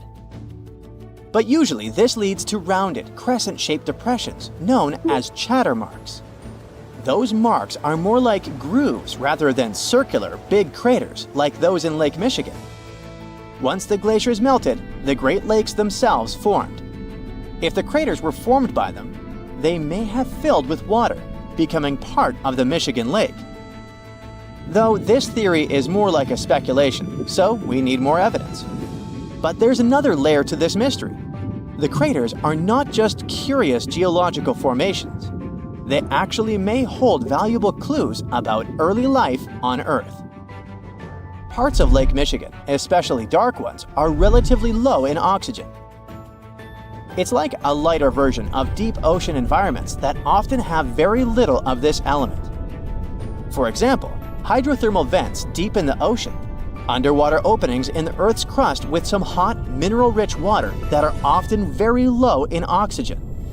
But some organisms love places like these. For example, opossum shrimp. Teeny tiny shrimp-like creatures that love cold, deep waters. They get their name because they have a pouch to carry their young until they're ready to be on their own, like an opossum.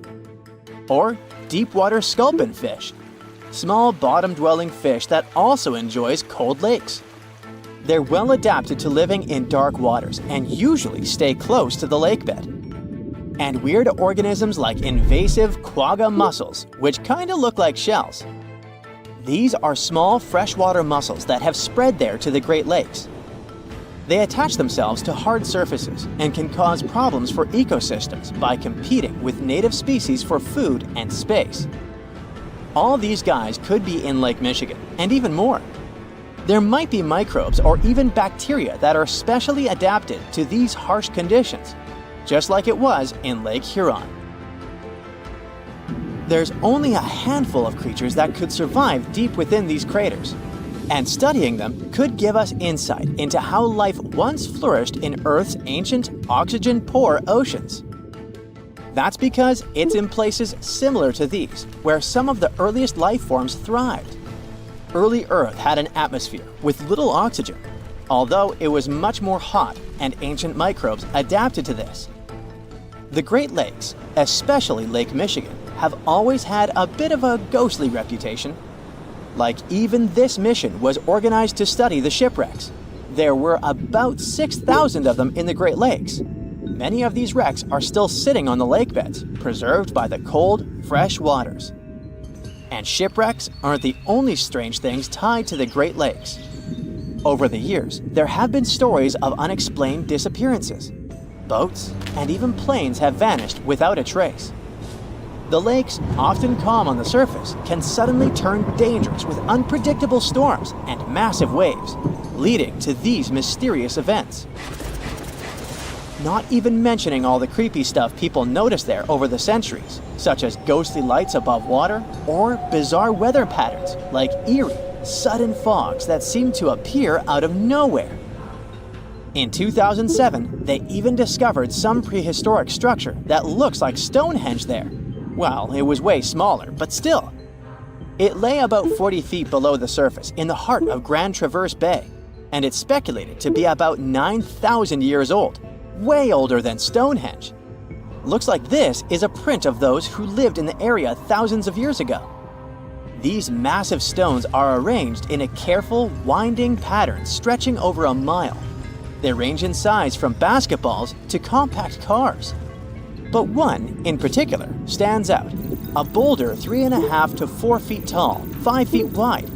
It's etched with the image of a mastodon, a creature that roamed the Earth about 11,000 years ago before it went extinct. It probably sank there during the end of the last ice age we mentioned. This period had reshaped the region. This place is underwater now, but back in the day, it was still dry land. So the stones were probably created by people who lived there, though we're not sure why. Were they used as hunting blinds? Or was it some sort of an ancient calendar? Who knows? Only about 15% of the Great Lakes floors have been explored. Now, scientists are gearing up for a deeper dive into this mystery, both literally and figuratively. They want to analyze the lake beds surrounding the craters, hoping that maybe something in the environment around them might have caused them to appear. They have initiatives like Lakebed 2030. These missions should map the entire underwater landscape. This would help us learn tons of interesting stuff about Lake Michigan and our planet's past. Who knows what other secrets these dark waters hide? So, since 2000, the world has been hit with more than 1,700 earthquakes with magnitude greater than 5. Many happened around the Ring of Fire, located around the Pacific Ocean. In North America, the biggest threat is the San Andreas Fault Line, which can create an earthquake of a magnitude higher than any other, earning it the spine-tingling nickname, the Big One. The potential destruction of California is a terrifying prospect that could have unimaginable consequences. But the Big One is just the beginning of what's to come. Bad news! Scientists have predicted an earth-shattering event that will occur in 2030. Like it or not, there's a 70% chance that we'll experience the Big One, and it will be an earthquake with a magnitude of 6.7. The San Andreas Fault Line will cause the Big One, but what is scary is that we can't predict it. On the other hand, a massive earthquake occurs every 100 years. This means there's always time to prepare for a natural disaster. If we traveled back in time, we'd see a few significant earthquakes like the ones that wiped out San Francisco and Fort Tajon. Buildings made a long time ago are not quake-proof. They will collapse. Even if they survive, you should not enter them. But buildings are not the most dangerous part. You should watch out for electrical lines and gas pipes. Your hill house might be lovely, but it is extremely unsafe. During quakes, the hill can turn into a massive landslide that will destroy everything in its path. Say goodbye to road trips because all the roads will be ruined. You should have some spare water and food since you won't be able to go to the supermarket. This disaster won't be cheap. It will cost the U.S. around $200 billion to recover from the quake. At least the earthquake will not trigger tsunamis. But there's something that can cause more damage than the Big One. The notorious Cascadia subduction zones start in California and ends up all the way in Vancouver, Canada. The San Andreas Fault Line is nothing compared to this zone. It can wipe the whole coast off the face of the Earth, an example of hyperbole. Subduction zones are tectonic plates forced to be one under the other and constantly pulling apart. One is called the North American Plate and the other is the Juan de Fuca Plate. Zones like these are not to be messed with, since they are terrifying hotspots for earthquake activity and extremely dangerous because they cause massive underwater quakes. But they are underwater, so what can they do to us? Well, they can cause giant tsunamis, flooding cities, and destroying the coastline. Right now, the most active zone is the Ring of Fire. The Cascadia zone might be less active, but it is like a sleeping beast that can wake up and destroy everything in its path, causing a groundbreaking earthquake. The last time all this stress was released was in the year 1700. Unlike the San Andreas quake, this one will cause massive tsunamis and much bigger shocks. Let's hope you'll be camping in an open field at that time, because most buildings and bridges will likely be destroyed. Also, be ready for the aftershocks, as they'll be devastating. Nature won't be spared either. Landslides will change animals' habitats. Even our homes will be changed forever. Luckily, there is a light at the end of the tunnel, and scientists are doing everything they can to ensure our safety. New rules are implemented. Every new building must be able to withstand massive shocks. They're developing modern warning systems, and every new infrastructure must follow strict quake-proof guidelines. The Juan de Fuca and the North American plates are locked together, but they won't stay like that forever. When they unlock, get ready for a massive shake. The closer you are to the epicenter, the more damage you'll experience. But even if you are lucky to be far away, you may still feel the ground shaking for some time. Now, if we compare the Cascadia subduction zone and the San Andreas Fault, we'll see how much more dangerous the Cascadia zone is. In 1994, there was an enormous 6.7 magnitude earthquake in the Northridge area, close to the San Andreas Fault. Sadly, many people didn't make it, and some were injured. Back then, buildings were not strong and earthquake-proof, and many of them were damaged. The Cascadia subduction zone can potentially cause a magnitude 9 earthquake. A magnitude 6 quake has the power of around 44 million pounds of dynamite, but a magnitude 9 has the power of 44 trillion pounds of dynamite. The strongest ever recorded quake was in Chile. Its magnitude measured 9.5, and it destroyed most everything. So let's say you've survived the quake, but the struggle is far from over. Soon after, a massive tsunami will strike, with waves that might reach up to 100 feet in some areas.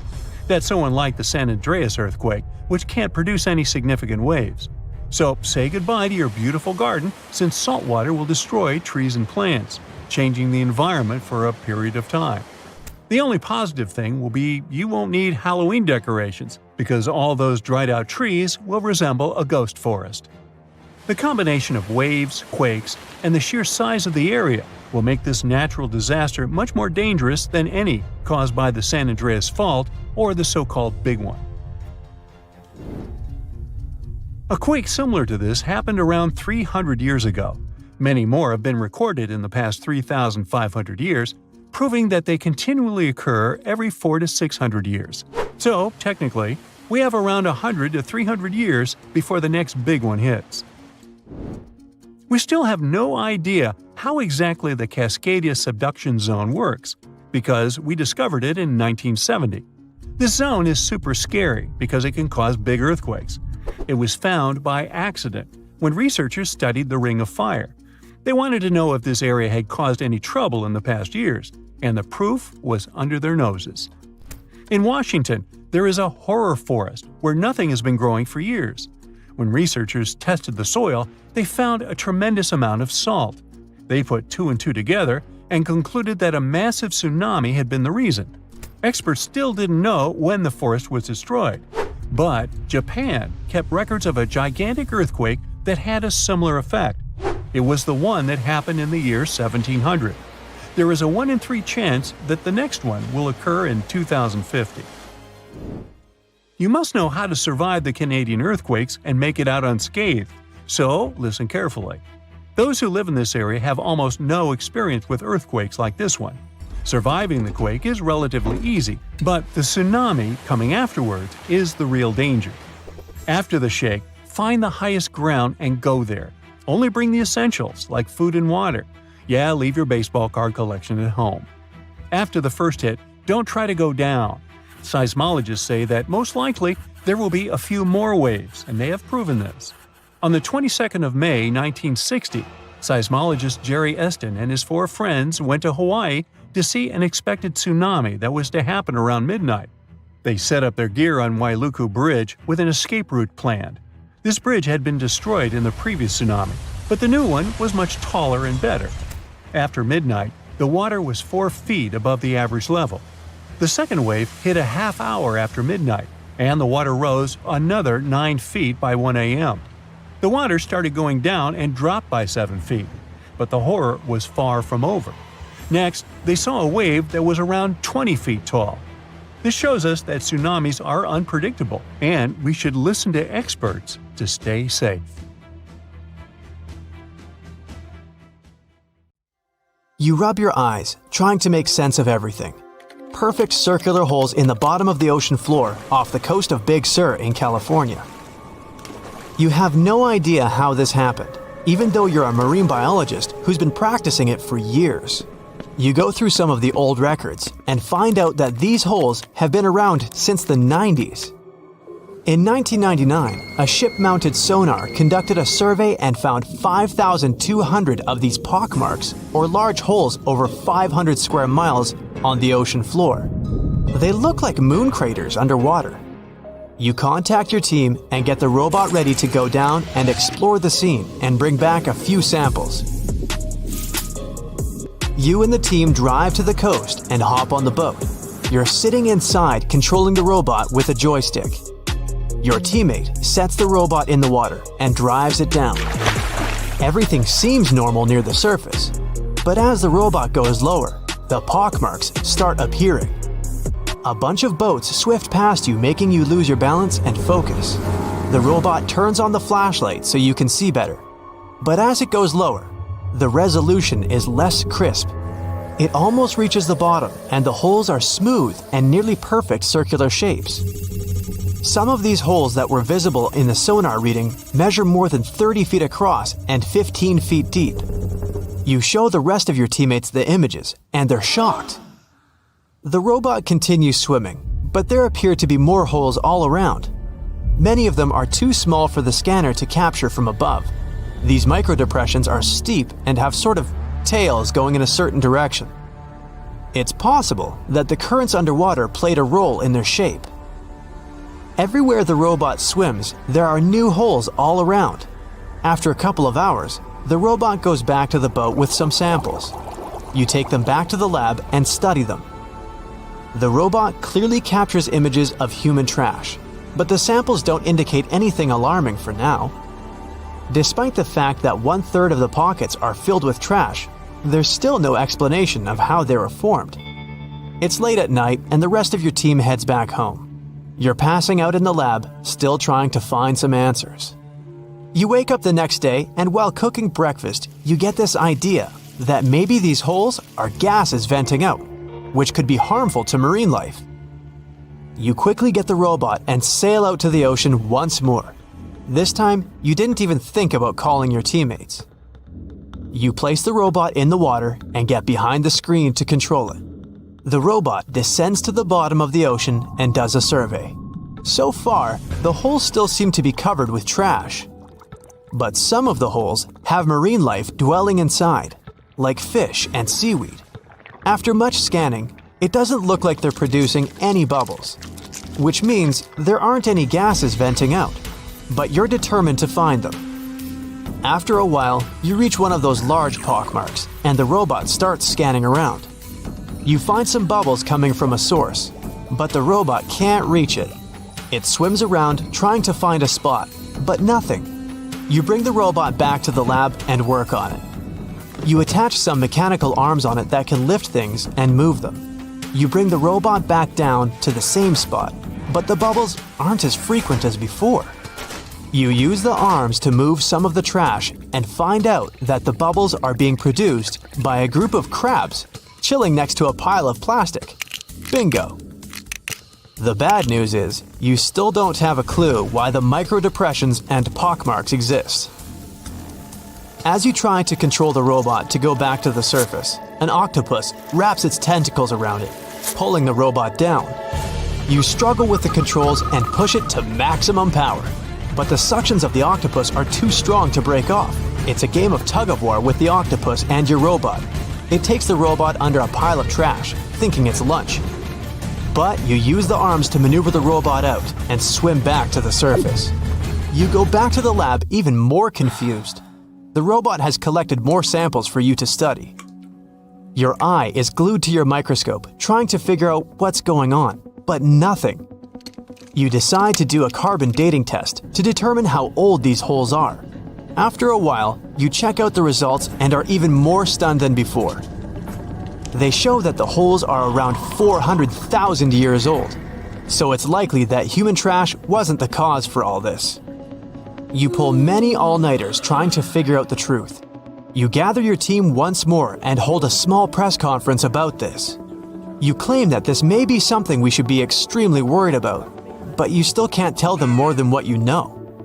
With all the brain work put together, you find out that the large pockmarks haven't changed or been active for more than 50,000 years. The newer holes were most likely created by human trash settling in the bottom of the ocean floor. The marine life gathered some of this trash like plastics and discarded fishing gear and created homes for themselves. This is why around 4,500 of the holes are newer and have trash in them. But it still doesn't answer why the holes appeared in the first place. You're back to square one. The only way to see what's really going on is to clear up the trash from underwater and study them. The story makes headlines in the local community and catches the attention of a cleanup crew. You organize a trip to the ocean and begin the extraction of all the trash. Many cleanup boats arrive and everyone drops down a net to collect the trash. You send down the robot once more to make sure the nets are hitting the right spot. As most of the trash is being collected, many marine life animals scramble and try to find a way to escape. Everyone makes sure not to hurt them. After a couple of weeks, all the holes are cleared up from the trash. You do another sonar scan from the surface and can see the holes clearer than before. But you still don't have an answer for this. You do some more research trying to see if any other holes appeared around the world. On the other side of the country is a mysterious blue hole off of Florida's Gulf Coast. You catch the nearest flight to Florida and make an appointment with the scientists in charge of the expedition. Blue holes are underwater sinkholes that open below the seabed. Just like on the surface, the underwater world also has sinkholes. This one is called the Green Banana and is 150 feet below, and the hole is 435 feet deep. You dive with some special gear with the rest of the team to a barren ocean floor, and the hole is right there in front of you, looking like an oasis in the desert. You and the rest of the scientists are surprised by the diverse marine life dwelling within. Some sea turtles swim past you, and even sharks. These ones don't harm humans. Halfway through, you reach a narrow path, which makes it difficult for humans to pass through. But everyone is careful. There are corals, sponges, mollusks around the corner. You collect some samples and go back to the lab. Blue holes in general are richer in nutrients than barren lands and host plenty of unique marine life. They're quite common and don't pose any sort of threat to anyone. After making the connections, you don't think the holes off the coast of California have anything to do with blue holes. The mystery goes on. Hey, you've heard of Stonehenge? Of course you have. Big rocks mysteriously mounted in circles on a plain in England by, somebody. But what if England's Stonehenge is only a replica of another monument, and its builders just crossed the Atlantic and copied what someone had already done elsewhere? Well, it turns out researchers found another Stonehenge underneath the waters of Lake Michigan. This lake is a hotspot for woo-woo unexplained things. A bunch of disappearances, plane crashes, and now this, an ancient underwater monument that looks strangely enough like Stonehenge. We couldn't help ourselves and needed to dive deep into this story. A ring of massive stones, arranged in a way that felt all too familiar. They saw two circles, an outer one and an inner one, sitting 40 feet below the surface. But this wasn't just a random pile of rocks. These stones had been placed there purposefully by human hands. And by doing some further research, they discovered that they were staring at a structure that's over 9,000 years old. Think about it. This Stonehenge beneath Lake Michigan predates the pyramids. It predates Stonehenge itself by about 4,000 years. All of this information was enough to startle scientists at Northwestern Michigan University. But that was before they found this out. One of the stones had a carving, a faint but clear petroglyph of a mastodon. Mastodons kind of look like the ancestors to our modern-day elephants, but they have been extinct on planet Earth since 10,000 years ago. So, whoever built this underwater Stonehenge needed to be alive at the same time these creatures roamed our planet. This discovery raised many questions among scientists. I mean, why on earth would they go through all this trouble to lay rocks at the bottom of a lake? Well, first things first. Scientists believe that Lake Michigan had much less water back then than it does now. Second, it could have something to do with ancestral practices of First Nation people.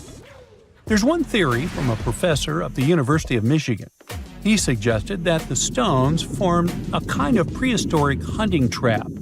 He believes that early hunters used the circular formation as a drive lane to herd large animals like the mastodons from the rock carvings we were just talking about. Once they got these huge animals into a tighter circle, they could be more easily hunted. But not everyone's convinced by this theory. Some believe the circle probably had a deeper spiritual purpose. According to local Native American tribes, like the Anishinaabe, stones are more than just rocks. They're living beings. They hold spiritual energy and represent a connection to the earth and all living creatures. An elder from the Anishinaabe community even suggested that these stones are sacred, placed there by their ancestors to honor the land and its creatures. Scientists are trying to study the stone formation in depth, like about 40 feet. But that's the problem, actually. The fact that it's underwater makes it super difficult, since they don't have the best technology. Traditional archaeological tools don't work as well when everything is submerged, but promising new technologies like stereophotogrammetry, which literally means making 3D models of a site, are helping scientists study the stone circle more closely. Still, research is slow and expensive, so it's hard to know when this mystery will come to a close. As we said, Lake Michigan is a hot spot for unexplained phenomena. Its lakebed is filled with shipwrecks, such as the Thomas Hume, a sturdy American schooner. It also collects debris from airplanes that have suddenly gone missing while flying the area, such as Northwest Airlines Flight 2501 that disappeared in the 1950s. Some people even call the area the Lake Michigan Triangle, suggesting paranormal activities like what happens in the Bermuda Triangle might be going on. The lake spans over 22,000 square miles, which means it's almost two-thirds the size of the country of Ireland. In 2024, scientists were able to access another one of Lake Michigan's mysteries, the wreck of the Margaret A. Muir schooner. This 130-foot-long sailing ship sank over 130 years ago. The discovery was announced just recently by the Wisconsin Underwater Archaeological Association, the WUAA, whose team found the shipwreck sitting 50 feet below the surface just off the shores of Algoma, Wisconsin. Built in 1872, the Margaret A. Muir was a three-masted schooner built to carry heavy cargo across the Great Lakes. Her final voyage started out as a routine trip. Loaded with bulk salt, the ship left Bay City, Michigan, heading for South Chicago, Illinois. But on September 30th, 1893, things took a bad turn. Just as the Muir approached the town of Annapolis, now known as Algoma, a sudden storm hit. The ship began taking on water fast. The captain of the boat ordered his crew to abandon ship, and thankfully, they all made it to shore safely. For more than a century, the wreck sat undisturbed on the lakebed, its location a mystery. But thanks to a combination of historical research and high-resolution sonar, WUAA searchers finally found her in May of last year. The wreck is remarkably well preserved, with parts of the deck and gear still visible. Well, just a few lakes over to the left, researchers uncovered another impressive thing. At the bottom of Lake Mendota, near Madison, Wisconsin, researchers found 11 ancient canoes. They believe the oldest of the canoes dates all the way back to 2500 BCE. Now, if you don't get why that's important, it's because you're thinking with today's head. If in a classic Midwest highway you see a bunch of pickups, then back in the ancient days you see only canoes. They were the main mode of transportation for indigenous cultures. They were used to fish in deep waters, trade goods, and travel long distances. The reason why scientists were so excited with its discovery is because they had never found any proof of what canoes were being used for in this region back then. And to understand the local cultures that inhabited the area during this time period, they needed to have some information on that. This exciting discovery was announced by the Wisconsin Historical Society in May 2024. The first canoe, which they believe is around 1,200 years old, was pulled from the lake in 2021. Then a second one was dug up in 2022. And now divers have found at least 11 more canoes along what would have been an ancient shoreline, long since submerged. One theory is that these canoes were intentionally sunk to keep them from freezing or warping in winter. It's possible people stored them in the same spot for generations. Or maybe this is just a small part of a much bigger settlement. Historians do believe there could be an ancient village hidden under the water of the lake. Divers have already found stone tools, like net sinkers used for fishing, but the village itself hasn't been located yet. Truth is, while the Great Lakes often steal all the thunder, scientists point out that smaller lakes like Mendota have stories too. The Wisconsin Historical Society is working closely with Native nations to piece together more about the lake's history. You'll need to believe me when I say there is a third Stonehenge, all the way under the waters of Lake Constance, Switzerland. I mean, think of it like Stonehenge's cousin. Archaeologists began to discover this back in 2015, when they found a line of 170 man-made stone cairns under the lake. Scientists say this was most likely the work of several villages, and that the cairn site was probably used for some collective purpose because, well, the formations are huge. Some of them are several dozen feet wide, and they can build up to 6 feet. The most amazing discovery so far is that the site dates back to around 5,500 years ago. So around the time the original Stonehenge was being built. Some of the facts that link them together are their construction dates, as well as the distinct characteristic of stone monuments built in a circular format. Scientists don't know much about this site yet, but hey, I see a pattern manifested all over the world, don't you? It's a perfect summer day. You're relaxing on the beach, dipping your toes into the cool water, when suddenly, bam! A 56-foot aquatic nightmare rockets from the waves. It's the size of 2 London double-decker buses, sporting about 60 razor-sharp teeth, including bonus chompers on the roof of its mouth, because why not? This aquatic beast isn't picky about its diet either. Sharks? Turtles? Other sea monsters? Yep, they're all on the menu. Meet the mosasaur, a group of marine reptiles that ruled the oceans millions of years ago. If you've seen Jurassic World, you'll recognize them as the stars of that epic moment when a massive creature leaps out of the water to snatch a great white shark like it's sushi. That's a mosasaurus, and it's every bit as terrifying as it sounds. Recently, scientists stumbled upon a fossil of one of those marine monsters in, of all places, Mississippi. Yes, Mississippi, the land of magnolias and catfish. Turns out it's also home to ancient sea dragons. This discovery was a happy accident. A team of geologists was mapping the terrain in east-central Mississippi when they noticed something strange poking out of the ground. It wasn't a rock or seashell. It was a vertebra. And a massive one. In fact, it was so large it barely fit in the hand of the scientist who found it. The fossil likely belonged to the largest known species of mosasaur, the Mosasaurus hoffmanni. Now, the biggest mosasaur ever found clocked in at a staggering 56 feet long. This new specimen hit a solid 30 feet at least, and while it might not break the world record, it certainly makes the crown for the biggest mosasaur ever discovered in Mississippi. Fun fact, that's still longer than the average RV, and with way worse gas mileage. To be fair, the Mississippi Museum of Natural Science already had a couple of mosasaur fossils in its collection. But this newcomer might just steal the spotlight. And this isn't an isolated incident. In 2015, paleontologists unearthed the skull of a 24-foot-long mosasaur in North Dakota.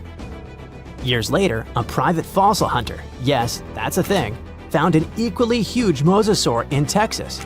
Well, its jaw at least. These sea monsters, also known as sea dragons, by the way, actually have one of the wildest origin stories in paleontology. The very first skull was found way back in 1764 in a chalk quarry in the Netherlands. And at the time, scientists thought it was a whale. Then came a second skull, which was so impressive that French revolutionaries literally looted it during the siege in 1794. Legend has it they swapped it for 600 bottles of wine. Doesn't sound like a fair trade to me. That fossil actually helped pioneer the concept of extinction and got paleontologists buzzing for centuries. Since then, mosasaur fossils have popped up all over the world, like ancient scaly celebrities leaving their mark. From the Mississippi backwoods to the deserts of Morocco, from New Jersey to Belgium, scientists have uncovered everything from teeth to full skulls, sometimes even misplacing them in museum drawers for centuries. So what exactly were these terrifying titans of the deep? Well, let's just say, if ancient oceans had a most likely to eat everything in sight award, the mosasaur would win it.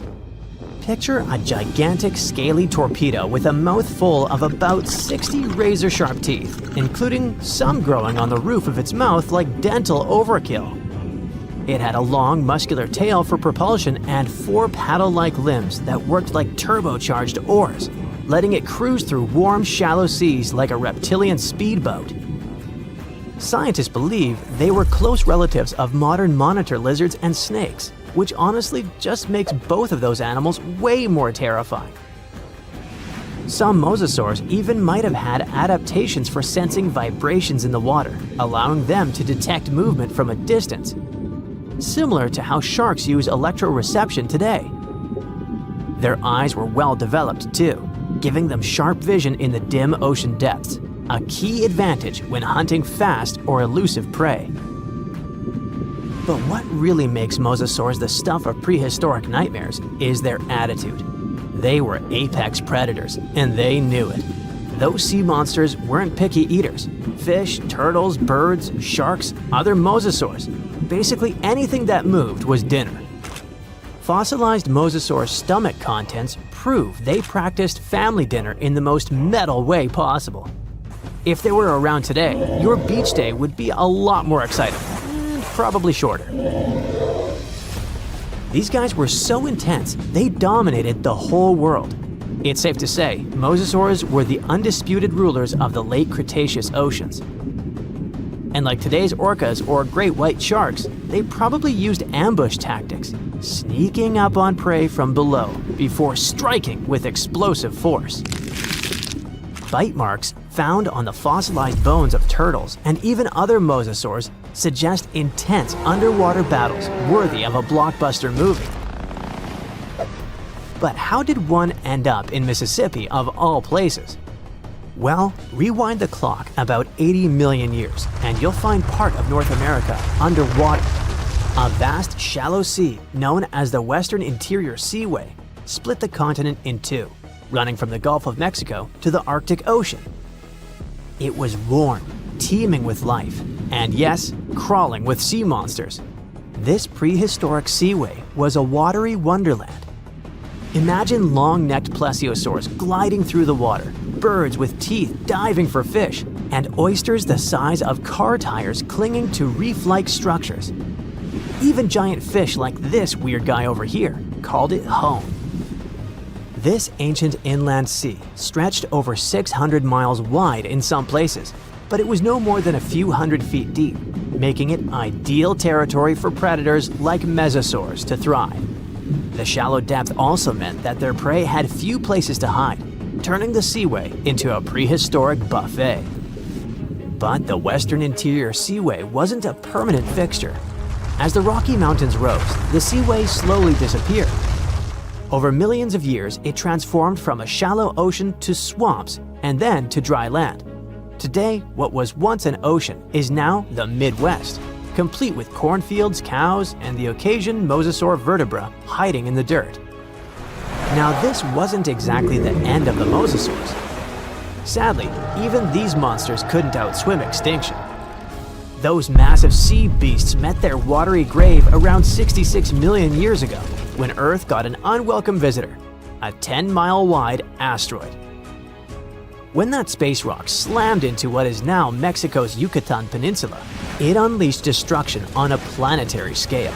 The impact triggered massive tsunamis, set forests ablaze, and shot so much debris into the atmosphere that sunlight was blocked out for months, maybe even years. This impact winter plunged Earth into a deep freeze. With sunlight gone, plants couldn't photosynthesize, and the food chain collapsed like a house of cards. On land, plant eaters starved, and predators like T-Rex soon followed. About 75% of all species on Earth disappeared. But don't think the oceans were a safe retreat. The seas were hit just as hard, if not worse. First came the mega tsunami that devastated marine life along coastlines. Then, the real villain arrived.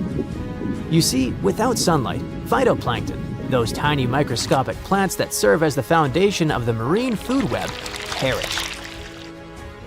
With them went zooplankton, small fish and filter feeders.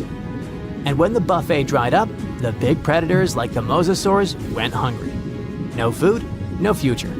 With plunging temperatures and ocean acidification, even the ocean's top predators couldn't survive. Mosasaurs, along with plesiosaurs and ammonites, were wiped out in the blink of a geological eye. So ended the reign of sea monsters. The good news is that you can now swim at peace knowing that no sea dragon will ever come at you. I mean, it's a bummer that they went extinct, but let's be honest, beach days are way more relaxing without 56-foot lizards crashing the party. Dinosaurs, big ancient bugs, creepy spiders, and scary insects are all cute animals compared to the monsters that lived on Earth about 500 million years ago. For example, here's a creature that swam in the water like a stingray and had 3 eyes. Its mouth was like a pencil sharpener. 2 long claws with forked tips like pincers protruded from its head, and its gills were somewhere in the back. This is not a thing from a sci-fi movie. This is Mosura. Its remains are preserved in excellent condition.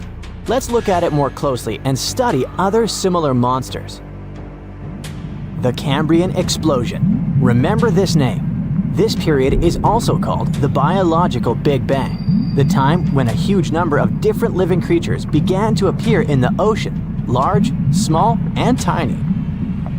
The ancestors of almost all modern animal groups were most likely born during the Cambrian Explosion, which lasted from 541 to 485 million years ago. It was a time when the first truly effective and terrifying predators appeared on Earth. One of them was Mosura. It's only the size of an index finger, but you would never want to meet such a creature while swimming in the sea. It's scary to imagine what it could do with its pencil sharpener-shaped mouth. And you probably wouldn't be able to hide from it because, come on, it had 2 eyes on the sides and 1 big eye on its forehead. Mosura belonged to a group of arthropods. Scientists called it a sea moth since it reminded them of a moth. This thing used a flap-like apparatus similar to wings to float in the water like a stingray. This monster was quite creepy, but its appearance may seem familiar because it's a distant relative of modern spiders, crabs, centipedes, and moths. Scientists found several 506 million-year-old Mosura fossils, but unlike many other similar finds, these ones have been preserved in excellent condition. The found fossils showed sharp claws, a toothy jaw, and large gills in the tail section. Some parts of the fossil were so clear that they revealed the details of the creature's internal anatomy, including parts of its nervous and circulatory systems and digestive tract. It had jointed limbs like those of modern insects and crustaceans. When this monster swam in the sea, it probably grabbed its prey with long spiked claws sticking out of its head. Many Mosura relatives have claws covered with multiple spikes, which help them grab food. But that ancient creature had smooth claws forked at the tips. That is, it grabbed the prey with those tongs, using them like chopsticks, and then brought it to its mouth. Of course, this is an assumption, and nobody saw how this creature actually did it. Unlike many other similar animals, Mosura's posterior segmented body was studded with gills. Scientists don't know why this was necessary, but they assume that such an unusual breathing system helped to adapt to an environment with low oxygen content. Perhaps Mosura led a very active reproductive lifestyle that required high oxygen consumption. Creepy, dangerous, and reproducing fast. An excellent set of qualities for one of the most dangerous predators of antiquity. But what did Mosura eat? It probably caught different types of worms and small arthropods. It's nice to think that this monster lived so long ago and was so small. But what if this creature was the size of a shark and was swimming in the ocean these days? Perhaps it would become a dominant dweller and people would swim much less along the coast. Mosura lived in the water but was discovered in the Burgess Shale rock formation in the Canadian Rockies. Many mountains on Earth were once the seabed inhabited by strange creatures. One of them was Opabinia. It had 5 eyes, a mouth facing backward, a long trunk and claws instead of a nose. Wait, what? It's too strange even for science fiction, even for outer space. In its eccentricity, Opabinia was perhaps the loneliest creature on Earth. Scientists couldn't find another species that would be similar to this individual until recently. Meet Utaurora. It seems to belong to the same species as Opabinia. Its inch-long body was divided into 14 to 15 furrows. Each of them ended in a pointed flap. Opabinia had the same body, but it's unlikely that both monsters were friends. The difference between their timelines was several million years. It's hard to imagine why these monsters needed such strange body structures. Why haven't modern filmmakers used the design of those animals to create cool space monsters yet? Okay, they were creepy creatures, but what about weird and kinda useless ones? Scientists have discovered Su, a legless creature with no head turned inside out. Huh? This 444 million-year-old creature was found in South Africa, north of Cape Town. They called it Su after the discoverer's mother. In fact, it's some kind of new arthropod species that may have lived in low-oxygen waters. This creature was turned inside out, and the outer shell with the legs and head was lost. Thanks to mineralization, muscles, tendons, and even Su's intestines were preserved on the fossil. It's a great success to find such detailed remains of an ancient creature. However, scientists still can't determine the evolutionary history of this species. They're sure that it was a primitive marine arthropod. Okay, we can see that 500 million years ago, Earth was filled with creepy monsters, which fortunately are now extinct. But what about trees? Were they the same as we see now? Or was there something else? Something creepy? Oh yeah. Scientists have discovered a new kind of living organism similar to a tree or a mushroom. It was gigantic and had a very minimalistic design. Meet the Prototaxites. It's basically just a big stick with a round end poking out of the ground. It was smooth, didn't have the usual tree bark, and looked more like a mushroom without a cap. But scientists have recently found out that it wasn't a mushroom at all. Prototaxites probably belonged to a previously unknown branch of life. Prototaxites is considered to be the first giant organism in the history of the planet that lived on land. It existed about 420 to 375 million years ago during the Devonian period. It was the time when plants began to spread across dry land, forming large forests. Over time, they began to grow leaves and form roots in the ground. Then, the first seed plants appeared. The real colonization of land began. The first arthropods, such as centipedes, arachnids, and other unpleasant creatures, began to walk among those forests. Meanwhile, the water was filled with a huge biodiversity. There was a giant supercontinent on the planet, and smaller parts began to break off it. During this period, Prototaxites towered over the land. Some of these things reached 26 feet high and 3 feet wide. It's like a 3-story house and as thick as a palm tree. But what was it? A plant? A mushroom? Algae, perhaps? Scientists discovered them in the middle of the 19th century, but only in 2007 did they conduct chemical analysis. Research showed that it was most likely a giant mushroom, but in 2025, scientists refuted this conclusion. It turns out this may have been an unknown life form that existed separately from the kingdom of fungi, animals, plants, and protists. Scientists noticed that the inner part of Prototaxites consisted of a number of tubes. There are similar tubes inside mushrooms, but the tubes of that ancient living thing branched and joined differently. They even had a different chemical composition. The main building block of mushrooms is chitin. But the Prototaxites contained chemicals similar to lignin, a substance found in the bark of trees and other plants. And its anatomy differs from the structure of any other organism known to us. What were they doing on Earth? Just chilled and enjoyed the bloom of life? Did they produce some kind of fruit, like a banana with eyes and claws? Scientists don't know. What if it was something that was brought to Earth from outer space? What if they were flowers planted by another civilization? What do you think? Scientists have finally solved the Loch Ness Monster mystery. Here's the spoiler, you ready? It's not a real monster. It's probably a dinosaur that survived through the ages, or just a bunch of debris floating on the water. Thanks to many findings on the Loch Ness creature, we have proof of another story to tell you. It was 1933 when a man named George Spicer and his wife were driving along the shores of Loch Ness. That's when they saw something massive with a long neck moving across the road. It looked like a creature straight out of the prehistoric era, a dinosaur-like beast unlike anything they'd ever seen. That was the moment that Loch Ness Monster theories started spreading around like wildfire. One of the most famous Loch Ness Monster sightings came just a year later, in 1934, when a man took a photograph that became the most well-known image of Nessie. That's the nickname she was given. She?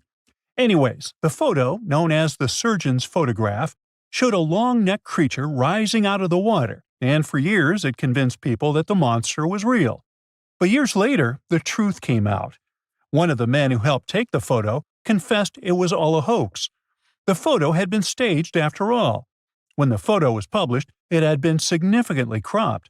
This made the animal in the picture look much bigger than in real life, fueling the theories that the Loch Ness Monster did in fact exist. In the 1960s, one of the first big scientific attempts to investigate the mystery of the Loch Ness Monster happened. A research team took sonar equipment to the lake and spent hours scanning the waters in search of evidence of large creatures. What they found was puzzling. They recorded several objects moving deep in the loch, or lake, with no clear explanation as to what it was. Though the team didn't manage to capture anything definitive, this sighting helped fuel the belief that there was indeed something massive living in Loch Ness. After that, research about the mystery of the Loch Ness Monster kept popping up.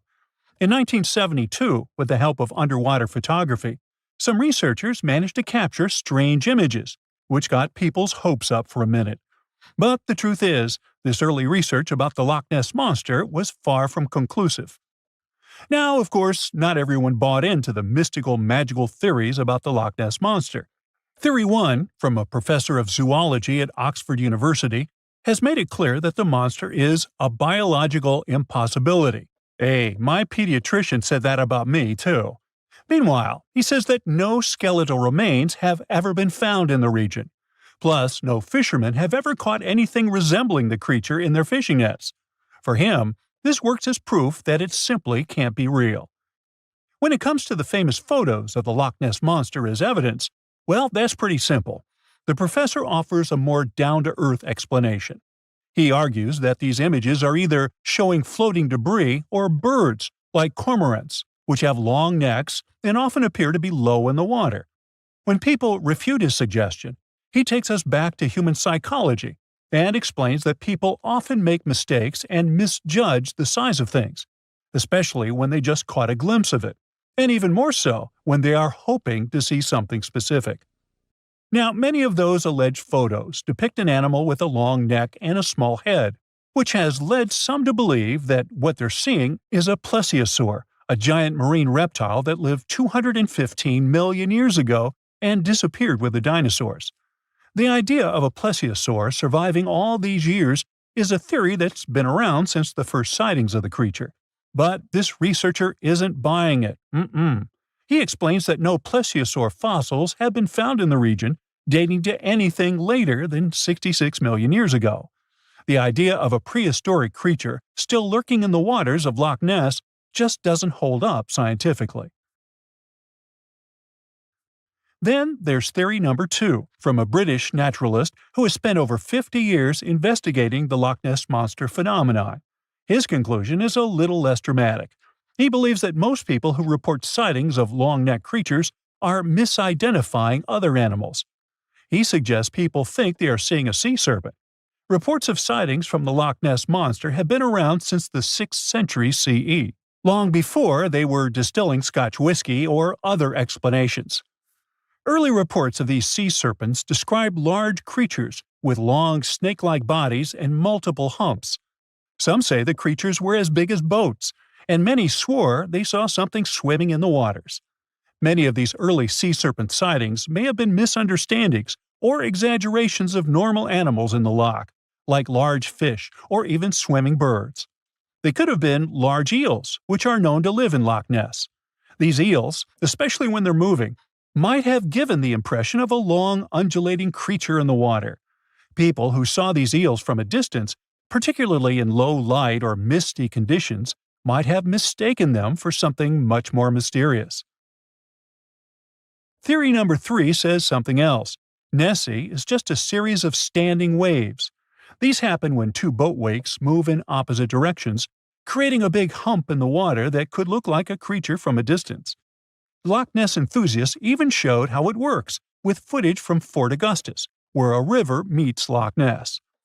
These enthusiasts had big plans to use drones with infrared cameras and special underwater microphones to search the loch. Now, Loch Ness is massive, stretching around 23 miles long and more than 700 feet deep. So, they thought they needed drones and infrared cameras to put an end to this discussion. But despite everything, they haven't found Nessie. But it's not only the Loch Ness Monster that lacks scientific explanation. There have also been scores of sightings of Yetis and Sasquatches that no one can really explain. Folks have made movies, dreaming of finding the truth about these creatures. But, according to recent research and evidence, it looks unlikely that we'll ever find definitive evidence of their existence. Science says they can explain Sasquatch sightings, and this is how. Biologists who study wildlife using camera traps, which are set up in remote areas to capture images of passing animals, have long attempted to find elusive species. These cameras detect movement and snap pictures, providing invaluable data on the biodiversity of different ecosystems. As camera traps collect more photos over time, the number of species recorded grows. However, after a while, the number plateaus, suggesting that no new species are being detected. While it's impossible to claim 100% certainty, researchers say that after significant camera deployment, it's safe to say the likelihood of discovering new species, especially large ones like Bigfoot or the Yeti, drops significantly. Camera trap studies have been running for years in regions where these creatures are rumored to live, but so far, no conclusive evidence has surfaced. Instead, the supposed proof of Bigfoot or the Yeti often comes from blurry photos or shaky videos taken by individuals who claim to have encountered them. The scientific understanding of biology also makes the existence of Bigfoot highly unlikely. Often described as a great ape, Bigfoot would have had to evolve in North America. However, great apes evolved in Africa, and the only great ape to make it to the Americas is Homo sapiens, whose ancestors crossed the Bering Strait only about 16,000 years ago. This is far too short a time for a new species like Bigfoot to have evolved. While it may be disappointing for these mysterious creature enthusiasts, the scientific evidence points firmly toward the conclusion that creatures like Bigfoot and the Yeti are more fantasy than reality. After decades of extensive scientific research, it's safe to say that yes, science has solved the mystery of the Loch Ness Monster, and it's pure fiction. So, what do you think? It was the largest fish our Earth had ever seen, and its bite was strong enough to crush a car. The largest of its teeth found was the length of a remote control. It consumed about 2,500 pounds of food a day. That's like 3,300 cans of tuna for you. The earliest megalodon fossils are from about 20 million years ago, but you won't see its skeleton, and that's because the mighty Meg had no bones. A skeleton made from bones gives most animals their body shape and strength. Sharks, though, come from the same subclass as rays, skates, and sawfish and have cartilage instead of bones. Cartilage is a tissue that is softer and more flexible than bones, but it's still tough enough to shape the body and protect the internal organs. Some areas are more flexible, since cartilage is weaker, and some, like the shark's head, are much tougher thanks to calcified cartilage. Their snouts, though, are made of really soft and flexible cartilage to work like a bumper in case of a collision with some dangers. Who knows if they'd be able to do all this with a heavy skeleton? Plus, cartilage makes their jaws more flexible, and they can open their mouths much wider than they would with a jaw made of bone. Our hero, Meg, was no exception, and it had the strongest bite of all living creatures, which was also made possible by a skeleton made of cartilage. Sharks take full advantage of their cartilage. It helps them swim and turn fast while hunting. One drawback of this type of skeleton is that it was really tricky for scientists to establish the shape and size of Meg. Normally, they would do it using fossilized bone skeletons or their parts. With Meg, they had to guess based on the teeth they found and comparisons with living relatives. A more recent 3D computer model was based partially on scans of a preserved spine discovered in the 1860s. The model showed that Meg was bigger, faster, and even hungrier than scientists had previously thought. Looks like an average megalodon was 52 feet long. That's slightly bigger than the height of the Hollywood sign and weighed 10 times as heavy as an elephant. There were also much bigger creatures. Scientists still aren't sure how the megalodon got this size. The fact that there were bigger and smaller Megs probably has to do with a little something called Bergmann's rule. It says that the temperature of the surrounding environment affects the animal's body size because they either need to conserve or shed heat. The megalodons that reached cooler waters probably needed more body weight to make sure they survived in low temperatures. Those living in warmer waters had to be smaller to avoid burning up. If the researchers were correct in their calculations, it also means that Meg reached a cruising speed of over 3 miles per hour, which is much faster than other sharks. The still-living great white shark can cover a distance of nearly 7,000 miles without stopping, which is 9/10 as long as the diameter of Earth. It looks like the megalodon could have gone much further. Megalodons managed to survive on our planet for nearly 70 times longer than humans have. They were roaming the oceans for around 20 million years, and you could see them pretty much anywhere except near the poles. Scientists discovered the most northern fossils off the coast of Denmark and the most southern in New Zealand. The reason why there were no megalodon teeth found in Antarctica is most likely that these adapted to only warm tropical and subtropical waters. The younger ones like to keep to the shores, while full-grown adults preferred coastal areas, but they could easily move into the open ocean as well. When our planet went through a period of global cooling and drying, and the seas began to freeze around 3.6 million years ago, there was less and less room for Meg to thrive. Much of their prey, like smaller whales, seals, and sea turtles, disappeared or relocated to waters that were too cold for our hero. And at the same time, the number of its natural competitors, like smaller predatory sharks, like the great white shark, and whales increased. This shifting food chain dynamics could have been even more dangerous for the Meg than the cold ocean water. You're used to seeing them on the big screen as heartless monsters, but these huge sharks were actually loving and caring family guys. Scientists discovered several megalodon nursery areas in Florida, Maryland, Panama, and off the coast of Spain. It looks like they gave birth to their young in shallow water environments. Then, little Megs would stay there with adults protecting and raising them until they were ready to fight off predators. The mighty Meg had 276 teeth in 5 rows in its mouth. Similar to other sharks, it was fast in replacing its worn-out or lost teeth. With 4 or 5 rows of teeth in its mouth, it basically acted like a conveyor belt, able to grow back damaged or missing teeth. This means that an adult megalodon probably would have grown several thousand teeth throughout its lifetime. Although the great white shark is often mentioned as Meg's closest relative, they'd hardly be distant cousins.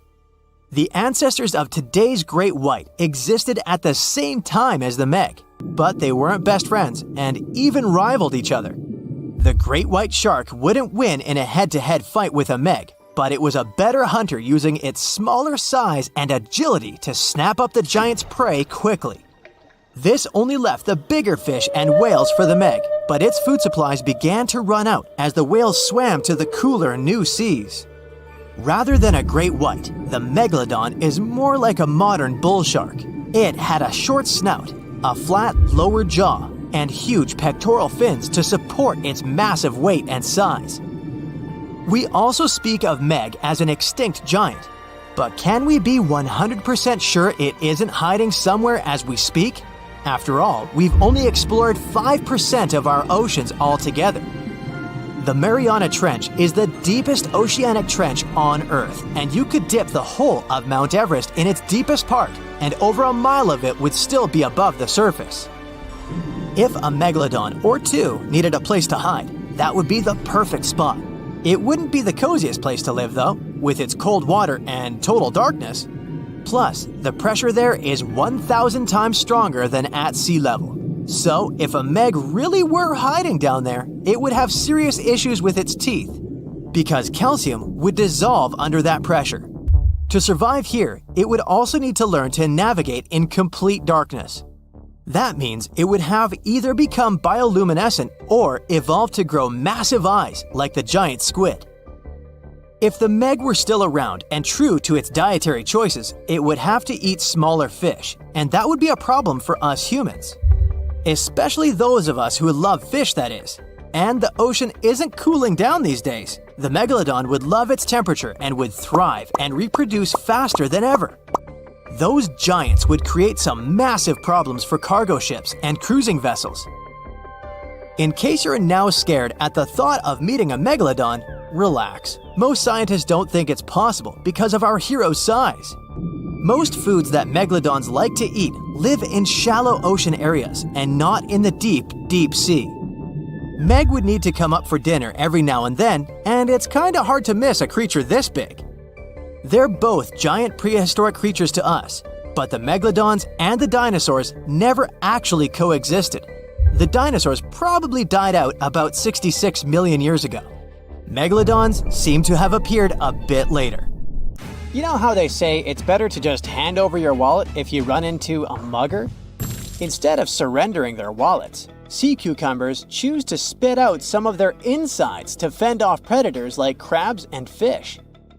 It's a natural defense mechanism for them, and they quickly grow those organs back in just a few days, thanks to special cells inside their bodies. It's not the only weird thing sea cucumbers do. They can actually breathe through their rear end. They have this thing called a respiratory tree that connects to their backside and sits right next to their intestines. So when they suck in water from their behind, it goes into that respiratory tree, letting them absorb oxygen directly into their fluids. Plus, sea cucumbers are the janitors of the ocean. They munch on whatever gets stuck in the sand on the ocean floor. Once they've eaten, they manage to clean out the sand, leaving it nice and tidy after they do their business. As for the clean sand, the stunning white sand beaches in Hawaii are actually a product of parrotfish number 2. These fish munch on algae from rocks and dead corals, and while they're chomping away, they also grind up the leftover bits of coral in their bellies. When they're done, they move their bowels, and voila! It all comes out as beautiful sand. Not only do they play a vital role in keeping the coral reef ecosystem healthy, but they can churn out hundreds of pounds of this white sand every year. Marine animals are seriously impressive when it comes to holding their breath. Just look at sperm whales and elephant seals. They can stay underwater for a mind-blowing 2 hours. Then there's a Cuvier's beaked whale, which holds the crazy record at almost 4 hours underwater. When you compare that to the human record of 24 minutes and 37 seconds held by pro diver Budimir Shobat, it seems pretty insignificant. But what's the marine animal's secret that helps them excel humans this much? Unlike us, these sea creatures have a ton of hemoglobin and myoglobin in their blood and muscles, allowing them to store way more oxygen. When their oxygen runs low, myoglobin steps up and releases even more. Plus, they can tolerate higher levels of CO2, so they don't feel the need to breathe as quickly. There's even a study that found their myoglobin molecules have a unique charge that keeps them from sticking together, which boosts oxygen storage. And on top of all that, they can slow down their heart rate and restrict blood flow to hang out underwater even longer. Rumor has it that about 540 million years ago, a meteor loaded with frozen octopus eggs smashed into Earth. Sounds like a delirium, but some scientists are entertaining a very questionable idea that octopuses and their cephalopod buddies, like squids and cuttlefish, might actually have some extraterrestrial origins. The thing is, cephalopods have extraordinary DNA that doesn't look like any other DNA on our planet. They've got around 33,000 protein coding genes in their genome, which is way more than what we humans have. A recent study suggests that their evolutionary story shows some odd traits that might hint at a connection to space, like they could be from some super far-off past, or even the future. The researchers went as far as to claim that modern octopuses could be the descendants of these frozen creatures that hitched a ride on comets and splashed down in our oceans. And why octopuses? Well, they really stand out in the animal kingdom.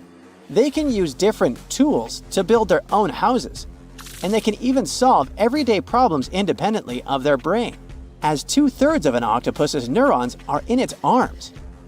These traits seem to have just appeared out of nowhere during evolution. They even tossed around another quirky theory. What if an extraterrestrial virus crashed into early squid populations and gave them a crazy boost in evolution, turning them into the octopuses we know today? Anyways, these are just fun speculations without any hard proof. Now, this funky object is an animal, not a rock. It's called sand dollar. Just look at the shape of its shell. Once sand dollars are exposed to the sun, their shells lose their soft, spiny covering and become bleached white. Back in the day, beachcombers thought these shells looked a lot like big silver coins, kind of like the old Spanish dollar that was about the same size. But if you prefer, you can call them sand cakes instead. These quirky creatures have tiny spines on their surface, and they glide along the ocean floor. They use small tube feet that line the grooves on their underside to grab bits of food like plankton and algae, which they then send to their mouths. Inside, they have 5 triangular teeth that help them munch on their meals. In some Georgia folklore, sand dollars are said to represent coins lost by mermaids.